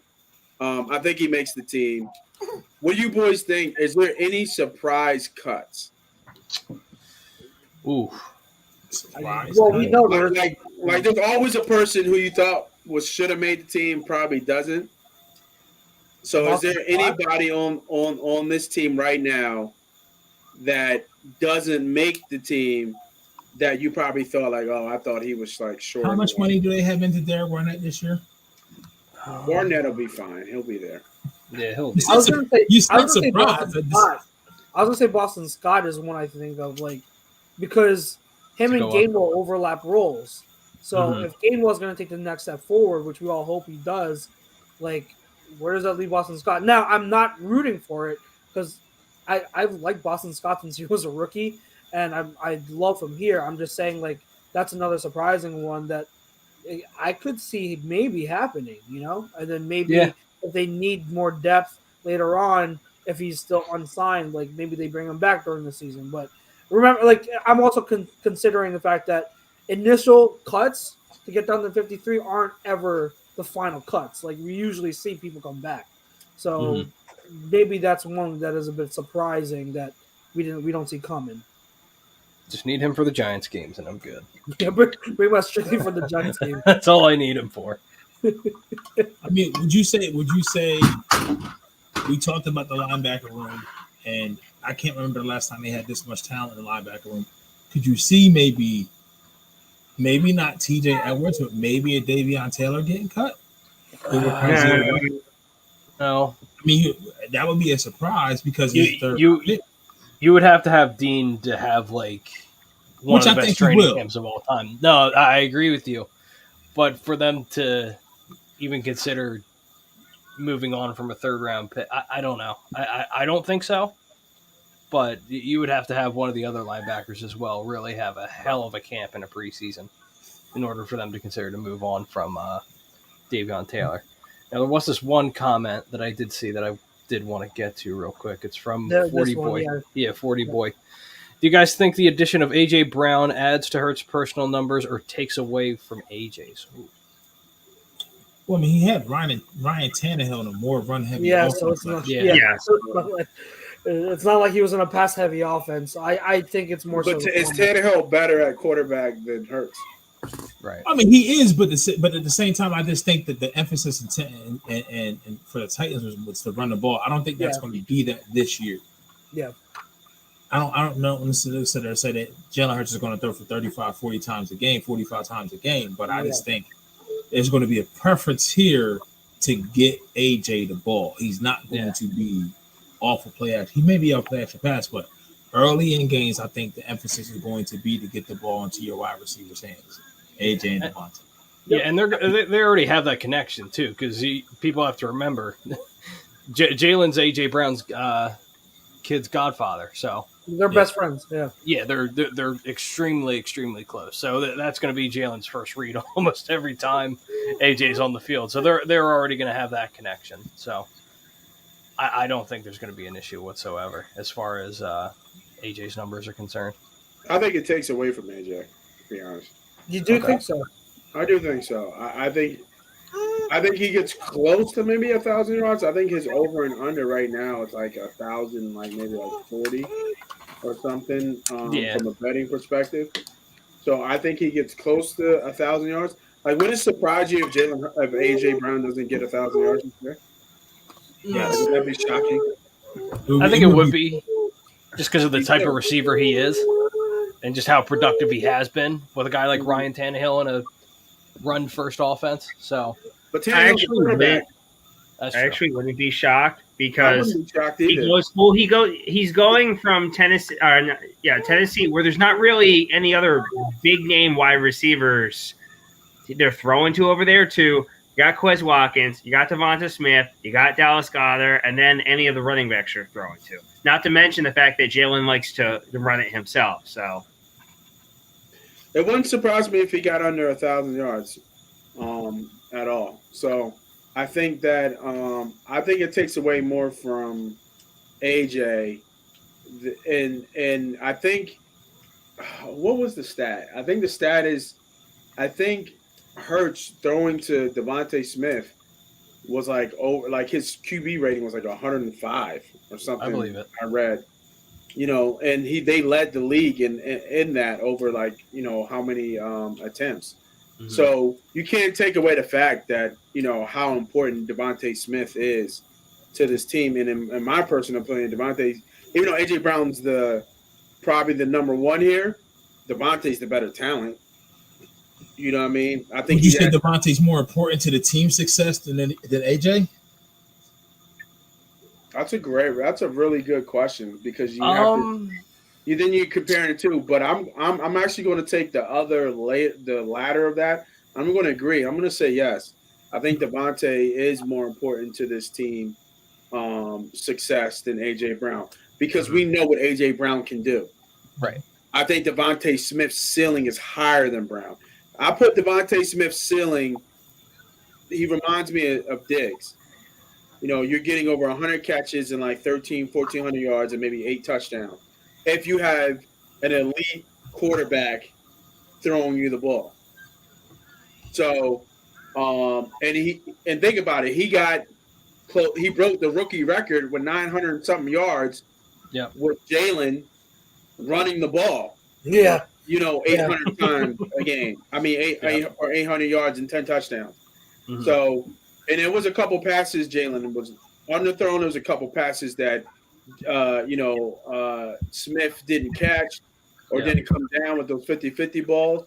So I think that when you think about that question, I think it definitely hurts AJ's production in terms of stat-wise, but his effect on the offense and the team will be positive. But from an individual stat-wise, I think it wouldn't surprise me if he has like 885 yards, just throwing a number out there, and like 8 touchdowns. That would be an off year for somebody of his caliber, but it wouldn't surprise me because there's a lot of mouths to feed in this offense. Right. And if you put money on it, I actually bet right now that Devonta Smith leads us in receiving yards this year. I actually completely agree with Nate. Just because of obviously everyone knows how good AJ is, and the fact that he's a $100 million receiver and he's arguably a top 10 wide receiver in the league. Everyone's going to be focusing on AJ while Devonta Smith's going against your number 2 cornerback. Excuse me, he's going against their number 2 cornerback. So good luck to any opposing defenses that don't have a solid number 2 corner. That's all I'm saying. And I like I said, I agree with Nate in the fact that I think Devonta's going to be the bigger beneficiary of having AJ and Dallas Goedert. And that's the beautiful thing with this offense. And this is why Nick Sirianni and Jalen Hurts have no excuse this year. You're going to have someone open. There's someone that's going to get open with the ball. It's just a matter of getting it to them and being productive. So, yeah, Julio. I said Julio. God, Julio Vargas agrees. He says, "I personally think Smith is better in numbers than AJ this year." I don't know. I really don't know. I'm going to say AJ has better overall numbers, but as I said weeks ago when we talked about it, I think Smith has the higher ceiling than AJ. I do think Smith is the better talent. Maybe it'll take him a little bit to get there, but obviously because he's only in the second year, obviously. But I am higher on Devonta, and so I wouldn't be surprised if he led us after all. I don't know. I want to see how. I think we have to also consider the fact that we don't know for sure how this offense is going to look, because I think we'd all agree that this is not going to be a run-first offense again this year. I would hope not. Jeffrey Lurie is not going to let that happen. No. So how are we going to deploy these receivers and how are we going to use them now that we're going to try to go into a pass first, a West Coast offense. Someone that I listened to on a podcast, he described this type of system as a spread coast, kind of like a mix of the spread and the West Coast offense, which is pretty much what a lot of teams do now. Like over in Indy with Reich and stuff like that, they it's called like a spread coast. So I'm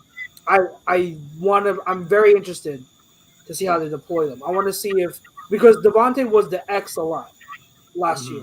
So now is he going to be the Z? He's going to be moving around a lot more. Is AJ going to be the one that's primarily the X? You would think so, but then I also want to see what the route distribution looks like because, AJ excels at those deep to intermediate crossers, and he can take it. He's good, with the ball in his hands, obviously too. But like, who's going to get more of those screens or those short passes? Is it going to be Devonta? Is AJ going to be the decoy route, running those crossers, like the clear out routes? You know what I mean? So I'm just interested to see how it gets deployed, because that's going to pretty much determine. It's going to help determine who's going to have better statistics. How those, and also I want to see if Hurd actually starts throwing to the middle of the goddamn field. So, if we know he doesn't like throwing in the middle of the field. So if he's throwing outside the numbers, that more so helps Devonta more so than anyone. So we'll see how that turns out. But it's gonna be interesting to see. Todd says, I like run first and pass. It sets up the play action. Who are you running with? Gamewell. Who's running the rock? I'm talking about run first. Who's running it on first down? You think they're gonna run on first down?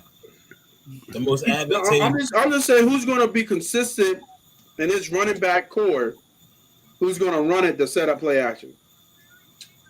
Because Sanders ain't done it yet. No. Nope. If Sanders is healthy, I think he's fine. But I don't. Here's the other thing. You need positive yards. I think they can do that. If Jalen's running it on first down, maybe. Here's the other thing, guys. You really don't need to establish a run game to run effective play action. You don't. That's something that I learned a couple years ago. You don't need to be gashing the defense for 5-6 yards a carry in order to set up play action. You can set up play action without a consistent running game. Because defenses, think about this, and this is in the word, like Greg Cosell explains it pretty well. Defenses don't go play by play saying, okay, they're running for 5 yards, 6 yards of carry. We have to crowd the box. Defenses, depending on their certain keys, they have certain keys that they're looking for. So depending on what their keys are, they're going to make those calls, those certain calls, regardless of what you're doing on, how well you're running the ball. So you can run play action effectively without establishing the run.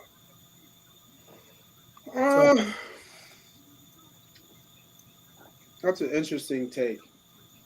Greg Cosell ain't never played high school football in his life, so he never played football, but he's also the first one. He's also the first one to say that he's learned a lot. He's learned from like top coaches and former players in the league, and that's where he gets his knowledge from. And being like the head guy at NFL Films, I mean, he does have those connections. So no. Yeah, I'm just talking smack. I like talking about people who never play football, who give such their expertise. That's interesting to say you can run play action. I mean, I think with this system, with this quarterback RPO, I think that adds to it. But I think that you still need to be able to line up and run the ball to give a certain look. You know what I mean? Like you just can't run play action on like first down. You haven't run the ball. So I think there's a whole philosophy and setup to it from an offensive standpoint, and I can only talk so much into it because I'm not an offensive guy. I'm a defensive guy. So, but I think there is some still kind of setup. Like you can't run play action if you pass all the time. Kind of, I get it a little bit. There's a threat of it, so you have to respect it, especially if Jalen Hurts has the ball in his hand. So I see that point of view. But if you're just talking about being general, I think you still need to run at least a little bit to get those linebackers to commit, make that first step that moves them forward up. Mhm. Just allow them to make their first read forward up, and then you can throw over top of them.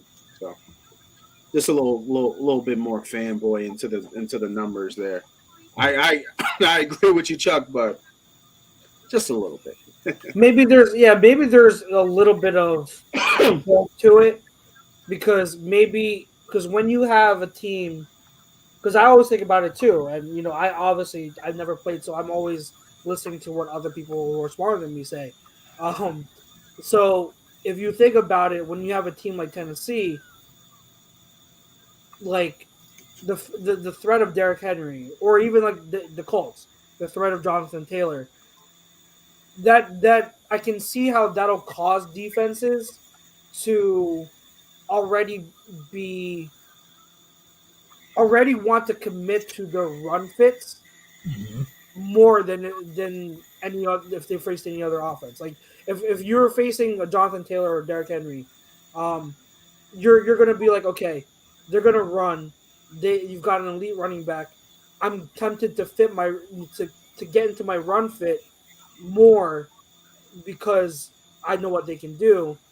Whereas if you're running with like Boston Scott, it'll be less tempting for those linebackers to commit to that run fit than the other one. So I kind of get it. Like I think it's maybe it's not totally, maybe having some having some threat of the run does factor in. I think people where the conversation goes is that I think some fans think that you have to run the ball like 50%, and you have 50% of the time, and you have to get 5 yards of carry for play action to work.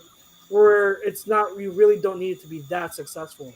But yeah, there is definitely an importance to the running. Like I would never say that the running game isn't important. I think people that say the running game doesn't matter, they say that until the running game actually does matter. They can't run the ball on teams because, as we've seen, running the ball effectively on teams helps so much. So it's like a balance, and finding that balance, between everything is always like the toughest part. I think Coach Marcus hits on it right there with his last comment. Which one? The quality runs, not quantity. Quality. I disagree. I disagree with that Denver. Like we have a good offensive line, probably the best offensive line in the league. But we don't have no Terrell Davis at like Denver. You know what I'm saying? Like we don't have that type of quality of running back. So that worked in Denver because they had that type of quality running back. They had that type of quality quarterback. Mailata and Lane Johnson. I think Mailata might be a little bit more. It's hard to say that because Lane Johnson is just an absolute monster at right tackle. Mm-hmm. But Mailata is a road grader, right? You want him to be going forward. You don't want him to take snap stats and getting hit and taking, trying to mess with defensive ends, trying to get upfield. You want him to go forward just because he's such a big body. And Lane Johnson's just a monster. Like I think the only other lineman, and this is not on any type of gay stuff or like just looking at guys, but the only other lineman I've seen put together like him is Tyrone Smith. Like Lane Johnson is cut. Yeah, and he's like 315 pounds. Like it's ridiculous. Yeah, like he legit has like a legit six pack. Like at 315, 320 pounds, he is solid all the way through. So, I mean, he could do it all right from his position. But hard to say that we're that type of running type of offense. Even though we were the number one rushing offense, but a lot of that had to do with Jalen Hurts. And that doesn't have a lot to do with the offensive lineman. They know he can run back there, but there's not like there's certain plays. But to compare us to Terrell Davis and that Denver offense, I don't think so.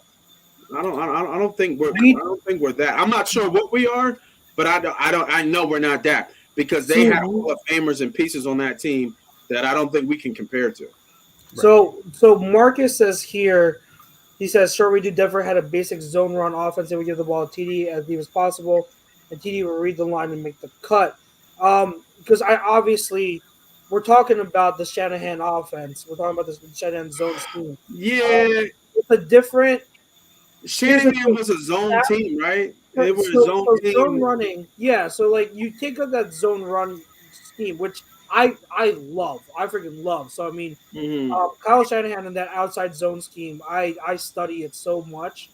Stout, remember, Stout is the one that designs our run plays, okay? And Stout is one of the best in the league.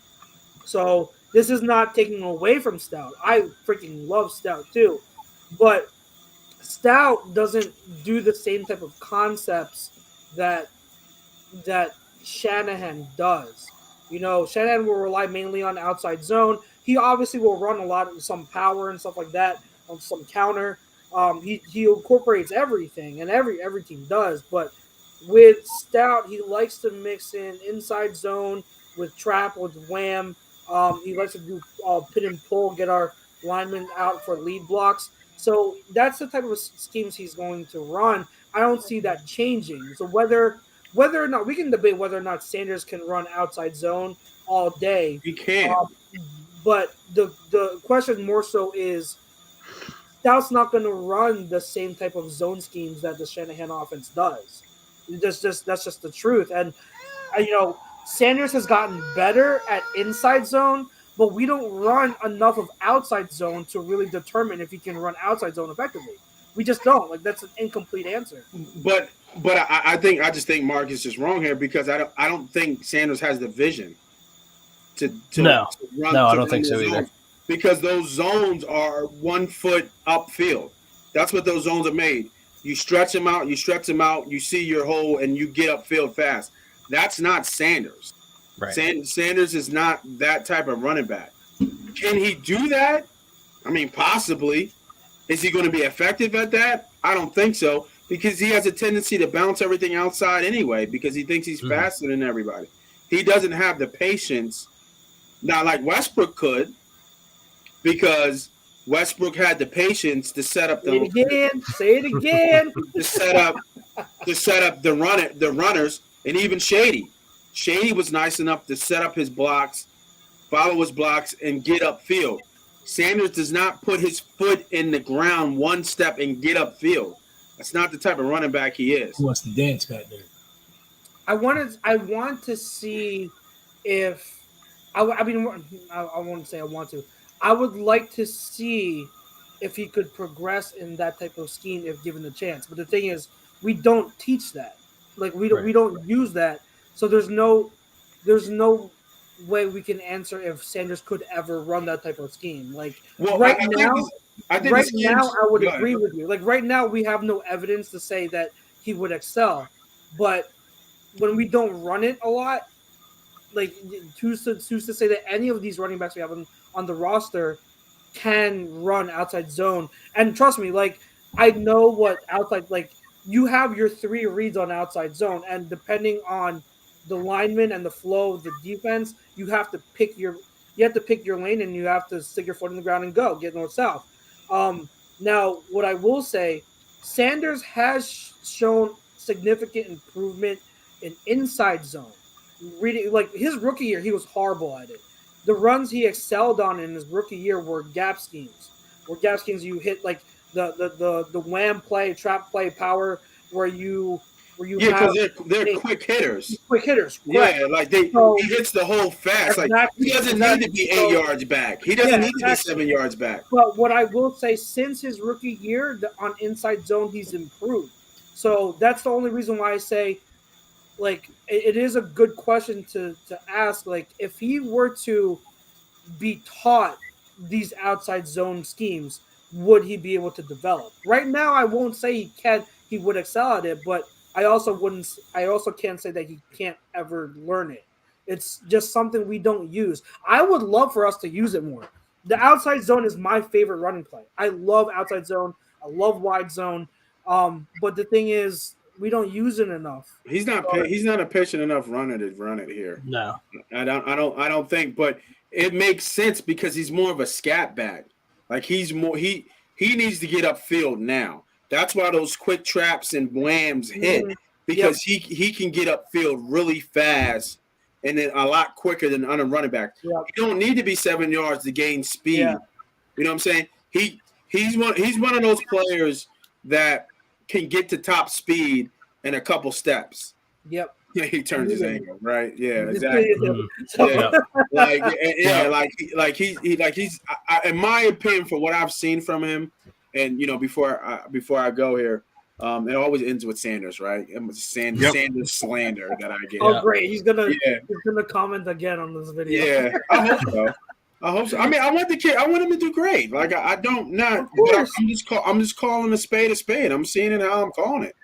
I'm calling it how I see it. And not every running back knows how to run zone. I mean, you have so many running backs who don't excel at zone, but they excel at gap.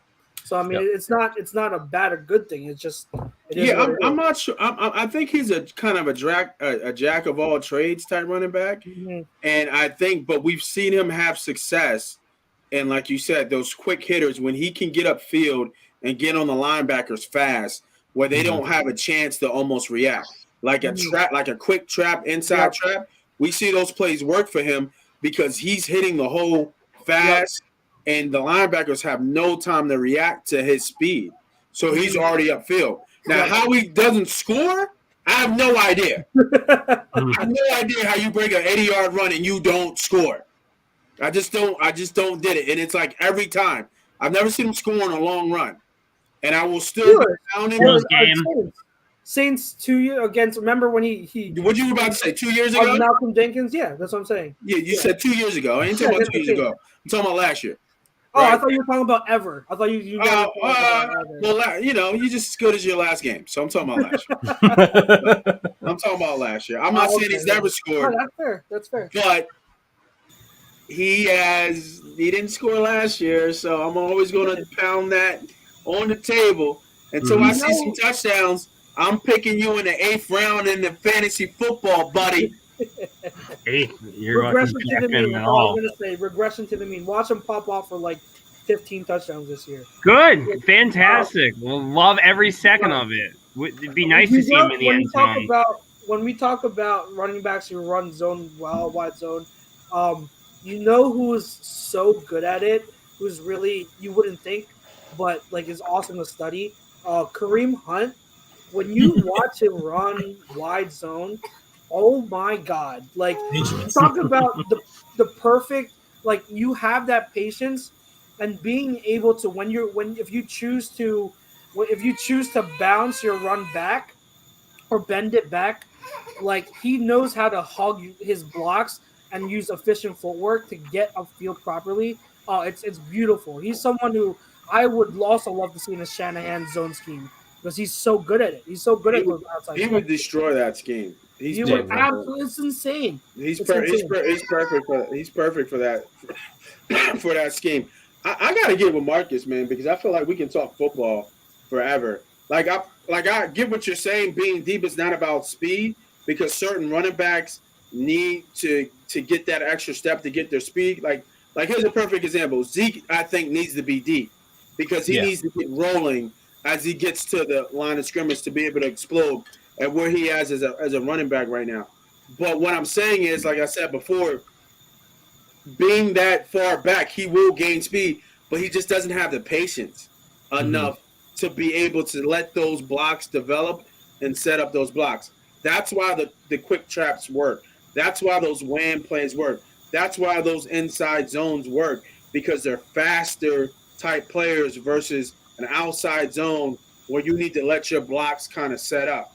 Now, maybe if he had a fullback, it might work because it's right in front of him, and he can partake and follow off the fullback. That's a great point. That's a great point. Now, maybe that might work for Sanders, but him being in a single back, and help me out here. What's that? 22 personnel. Yeah. Two tight ends and two receivers.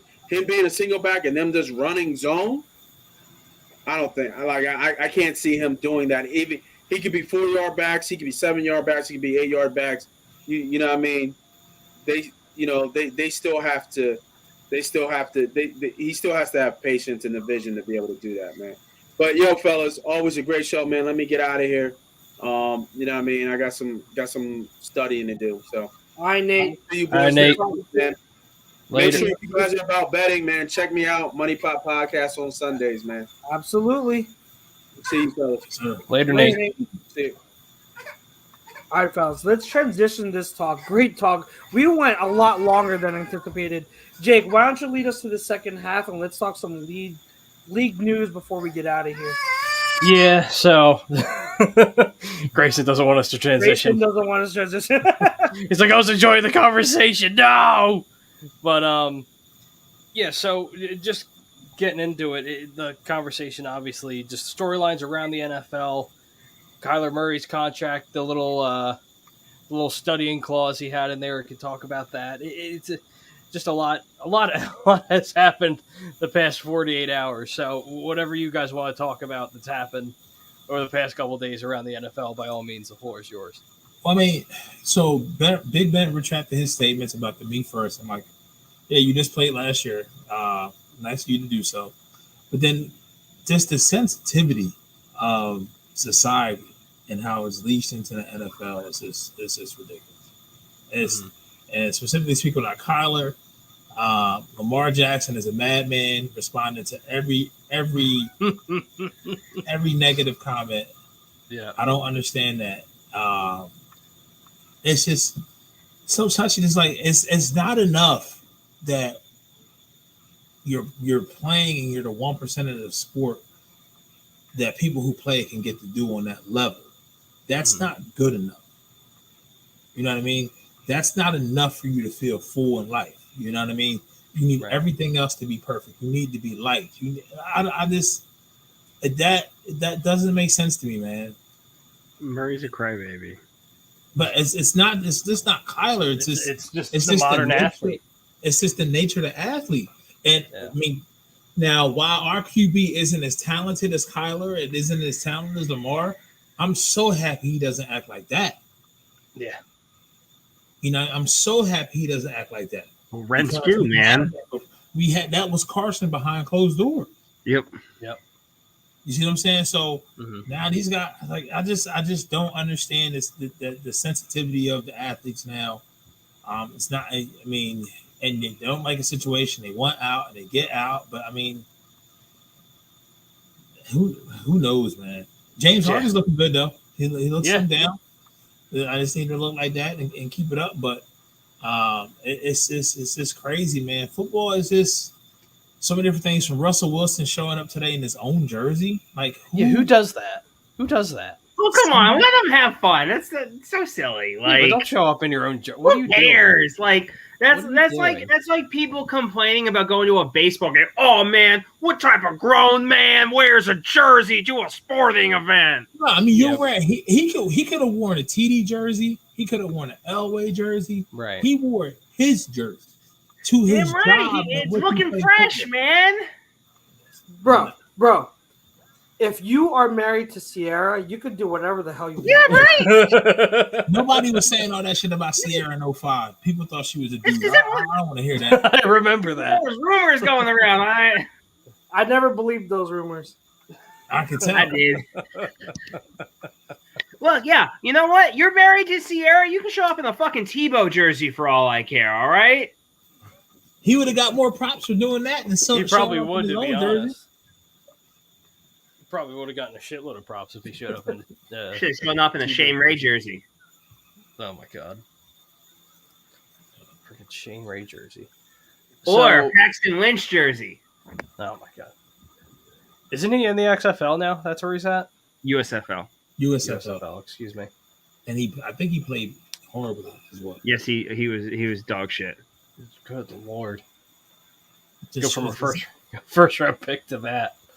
Oof. Just goes to show, man. Oof. I mean, you got $26 million though.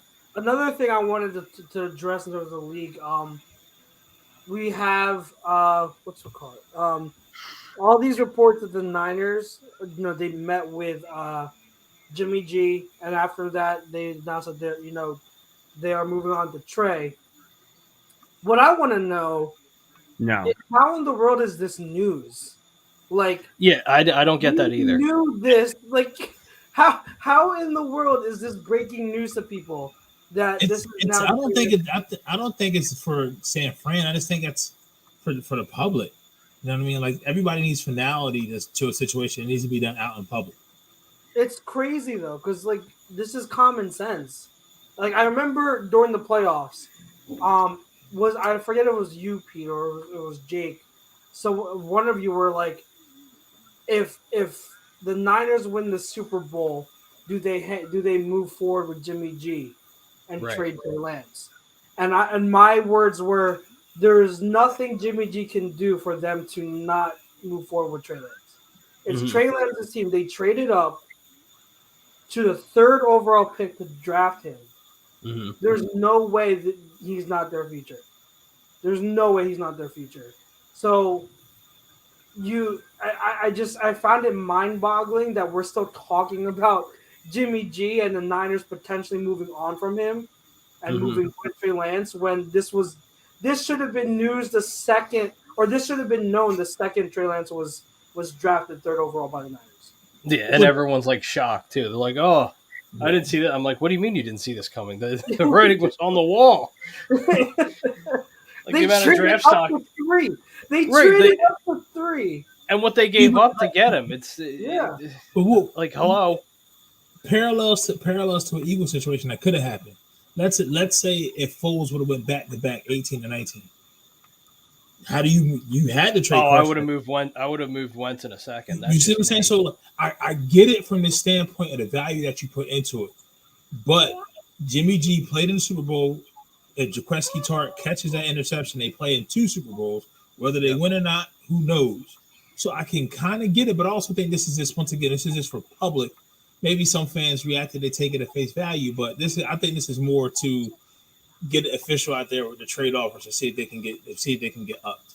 Now all they need now is a Sam Bradford-esque situation for somebody to go down and then get a King's ransom for Jimmy G.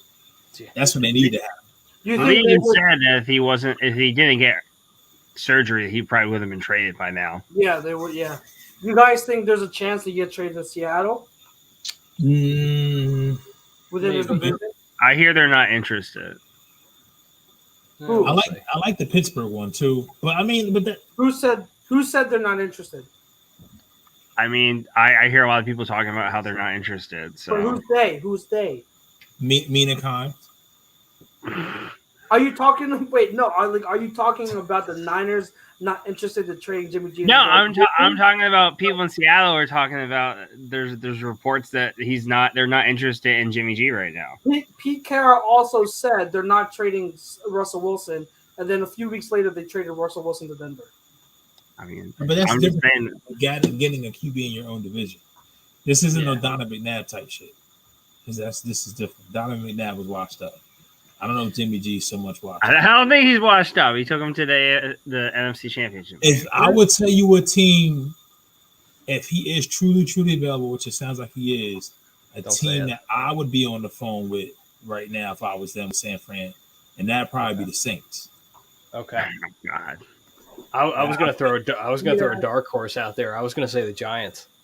Interesting. Oh. Could you imagine him on the Giants? Okay. Oh man, I think that would work really well. That would work, especially with as a stopgap. Yeah, with the new coach as a bridge QB. Yep. Yeah. Because if you give the Giants any type of competent QB, they become a better team. Yeah, they're a much better team. Yep. Yeah, much better team. Much better. What else? What other league topics? I mean, Julio signed with Tampa. Is it over under 12 games? Does he play? Under. Yeah, under. That's the problem. He'll be productive when he's healthy. It's just a matter of if he's going to be able to stay healthy. He's pulling a shady. He's just going to be there, collect a ring, even though he barely plays. That's what it's going to come down to. I mean, So he'll probably play significant games at the beginning of the year until Chris Godwin Comes gets back, comes yeah. back. Yeah. And not only until he comes back, until Godwin is healthy enough to play like a significant amount of snaps. Mhm. So Is that true, Don Don? He said Christian Watson and Sammy Watkins are both hurt already. Sammy, I'm not surprised about. Sam, No, yeah, it's Chris Jimmy's Watson- always hurt. Yo, but here's a piece of advice for Christian Watson people. If you're playing in a redraft fantasy league, do not draft Christian Watson because there has been no rookie wide receiver that Aaron Rodgers has favored in his tenure during his tenure with the Packers. No. And Randall Not. Cobb going to feast this shit. So if you're in Dynasty, that's a different story. Right. Or if you're in a keeper league, that's a different story. But if you're just doing a simple redraft, there's no I'm not touching Watson for a redraft Wow, for they this put him year. on the I don't see him making an impact this year. they put him on the pup too. Wow.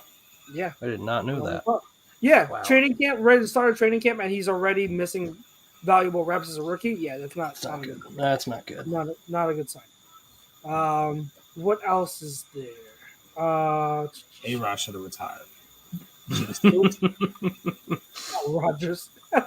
There is okay. So He's there still was also a video of Zeke doing Oh, no. drills that came out on Twitter, and then Oh my! got into a conversation. Coach Marcus says, "Great show, fellas. Hit me up." Absolutely. It's already been in the talk, sir. Absolutely.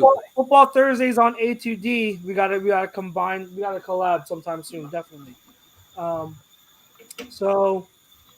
The wifey came home, so very now happy.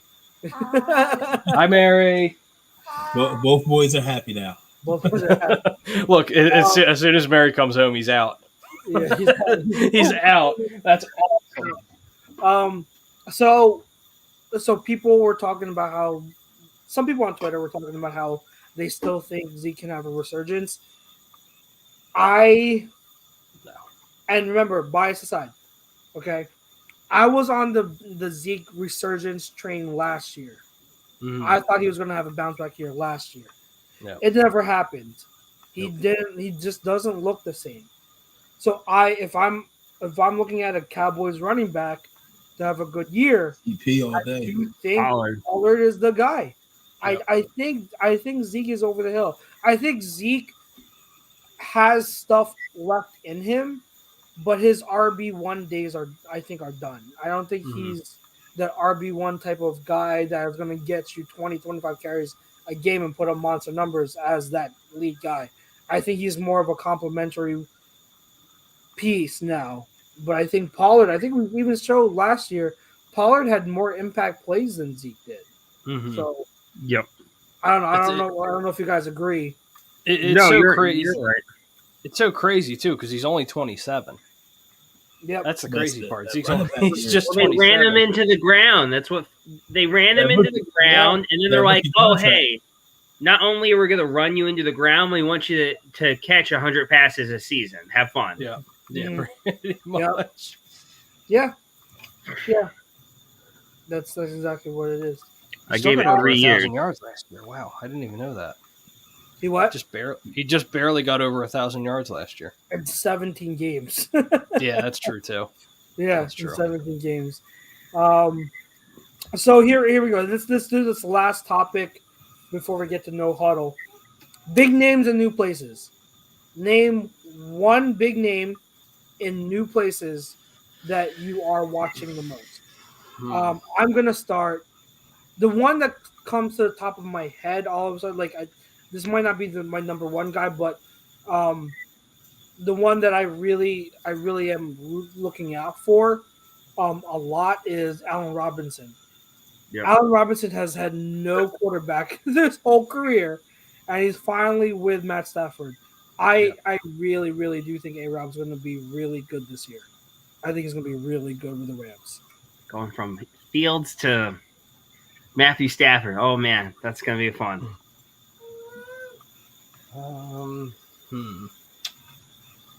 I had one, but I lost it. The one I'm kind of interested in, just because I'm curious, is Matt Ryan. I want to see how. Good one. I'm really curious to see how he does with an actual.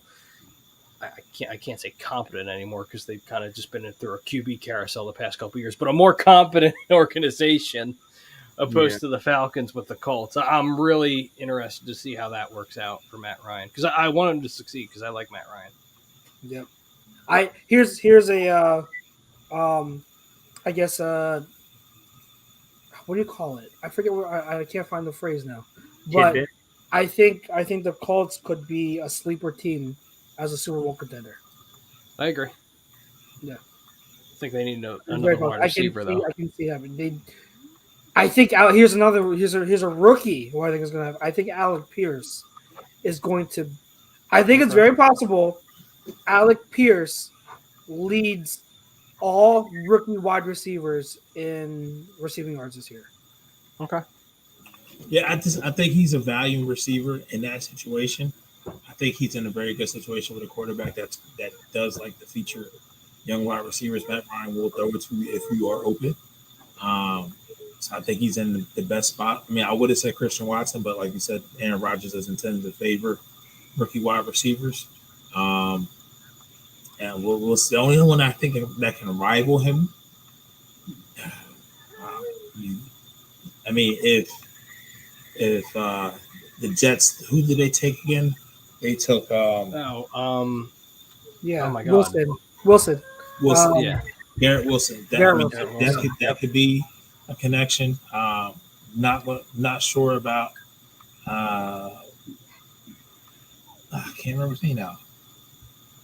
The one Zach Detroit. Wilson? No, the one that Detroit took in front of us. Jamison Williams. Yeah. You're Not sure about right. that. It's because Goff doesn't have an arm. Yeah, it doesn't warm.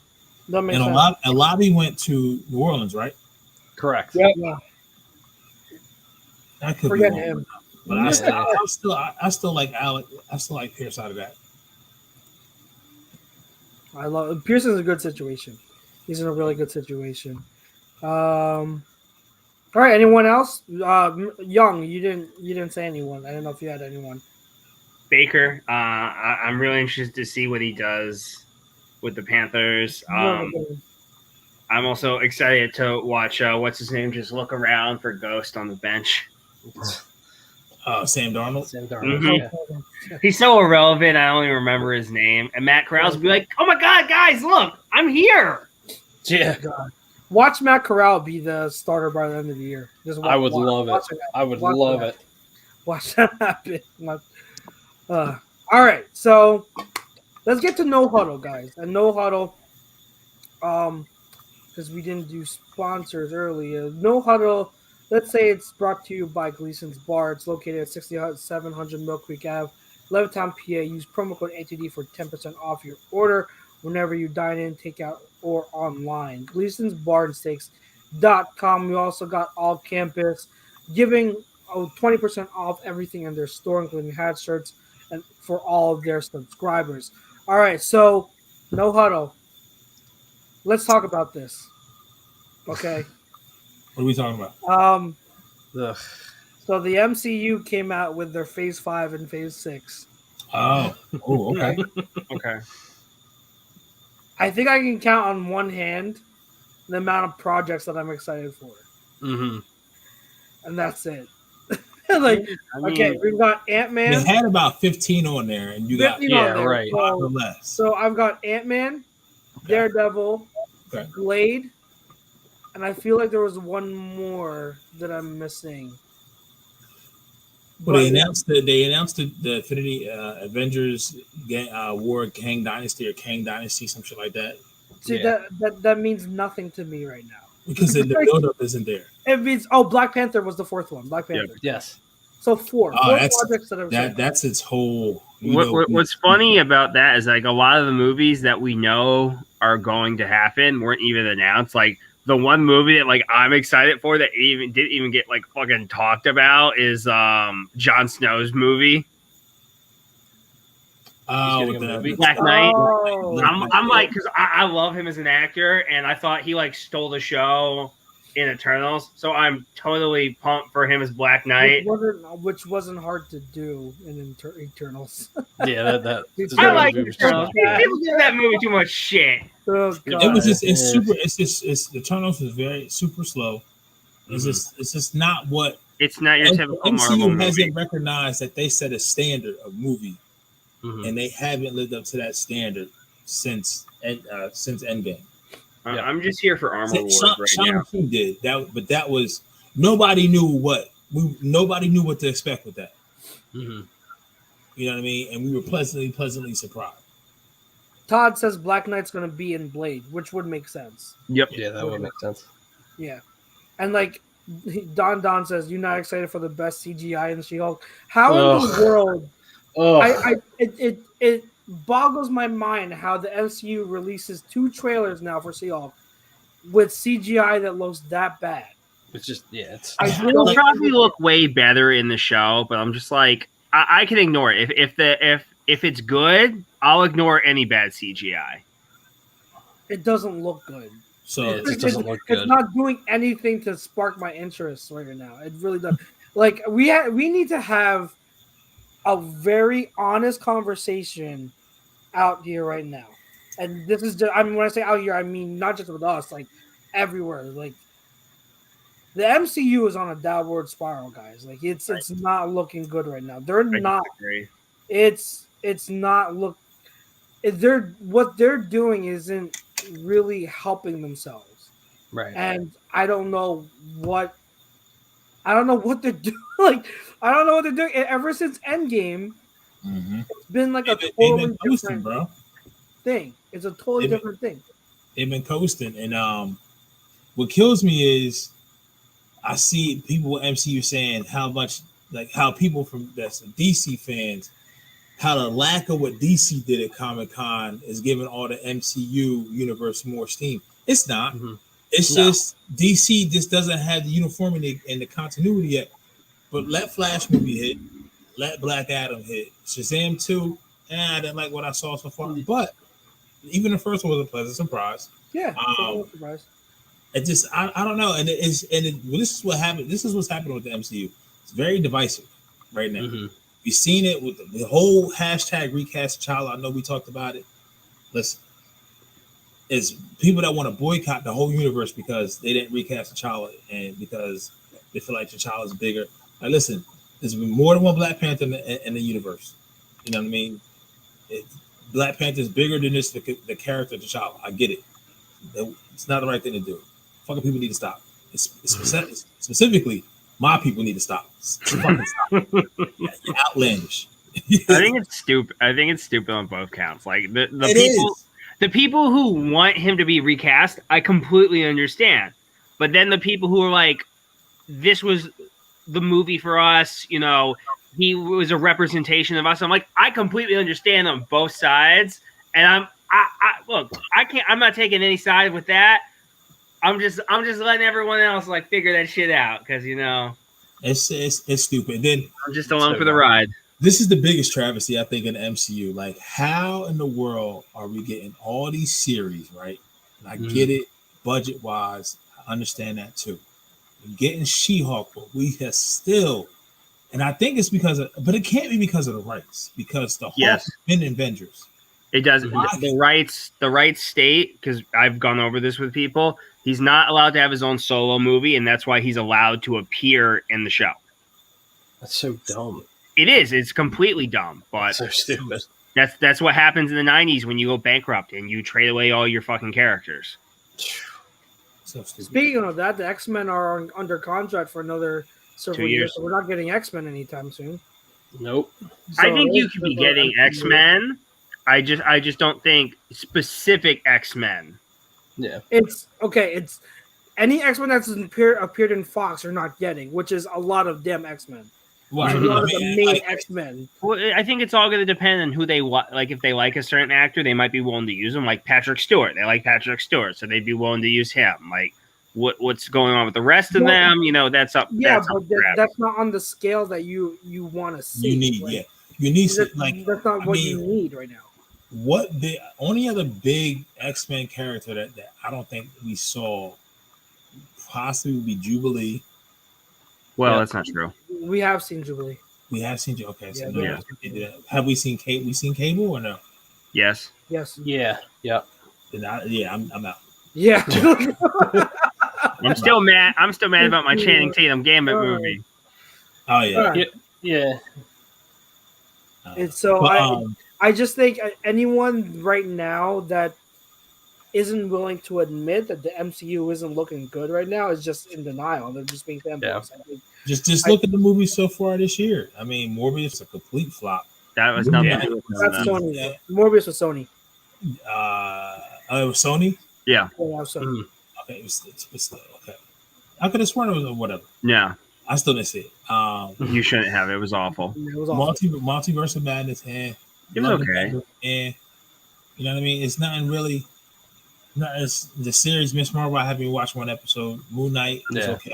I like Oscar Isaac as a character, but Don keeps bringing up a good point. I haven't seen a movie yet, but he's roasting Jordan Peele right now for Nope. I haven't seen it. I don't know if you guys have seen it. Have talked to anybody who has seen it? No, I haven't heard anything.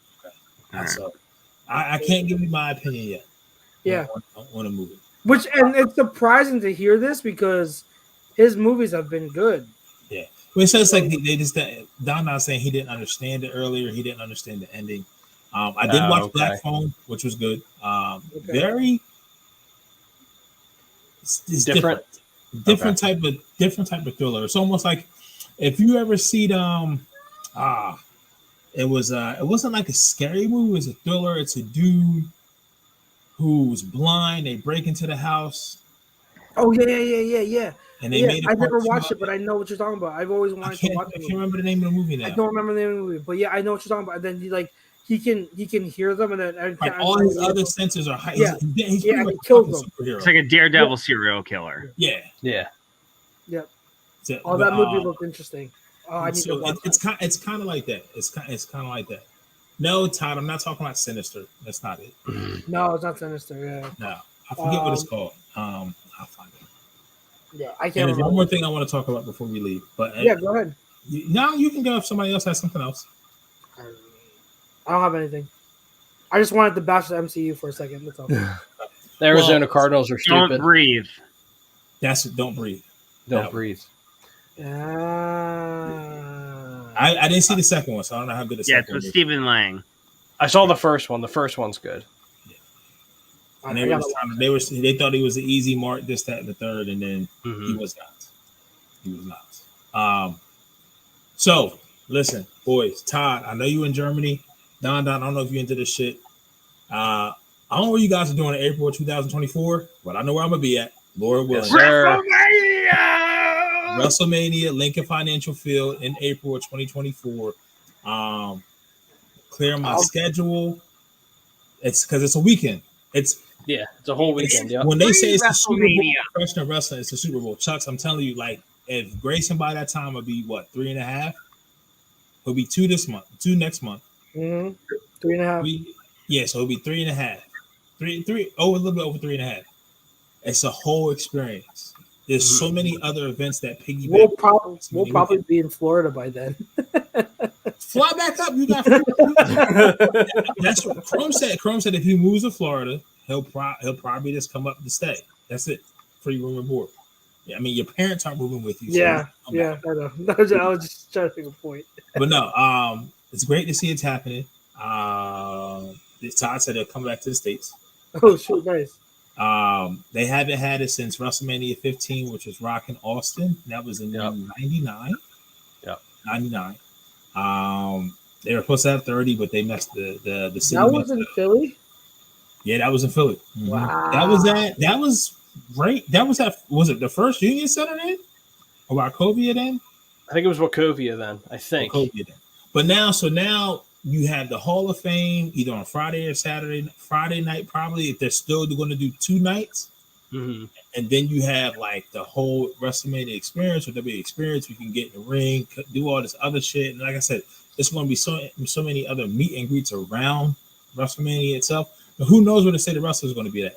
Yeah. That's one thing we can talk about real quick before we get out of here. Vince McMahon, his fall from grace, misappropriating the funds over paying off Hooker. No, I say Hooker. 12 million, bro. I think it was 14.6 million that he had in payments to himself for company money that was misappropriated.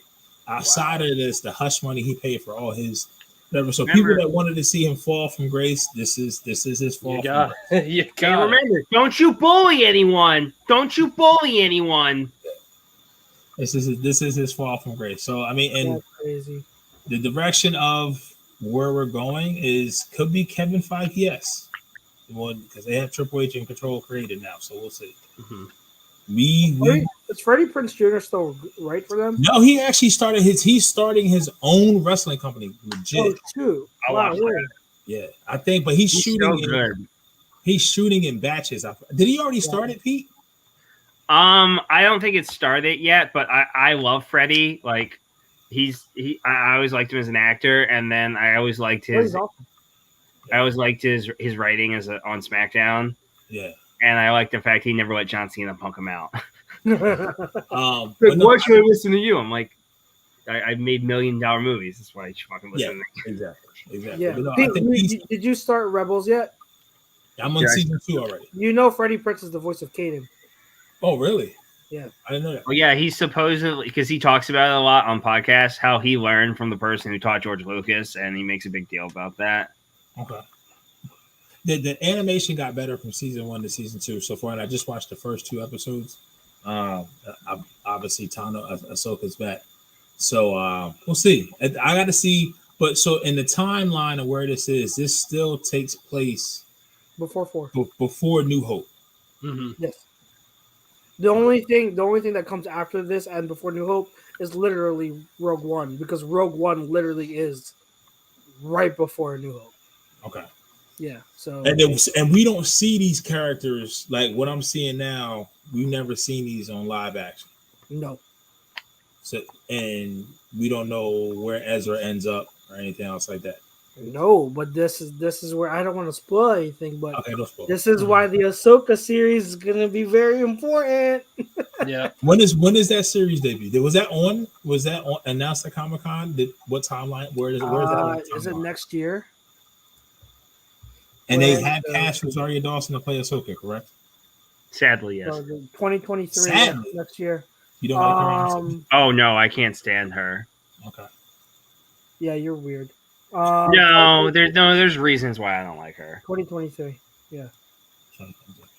Is it on screen or like her decision she's made in her personal life?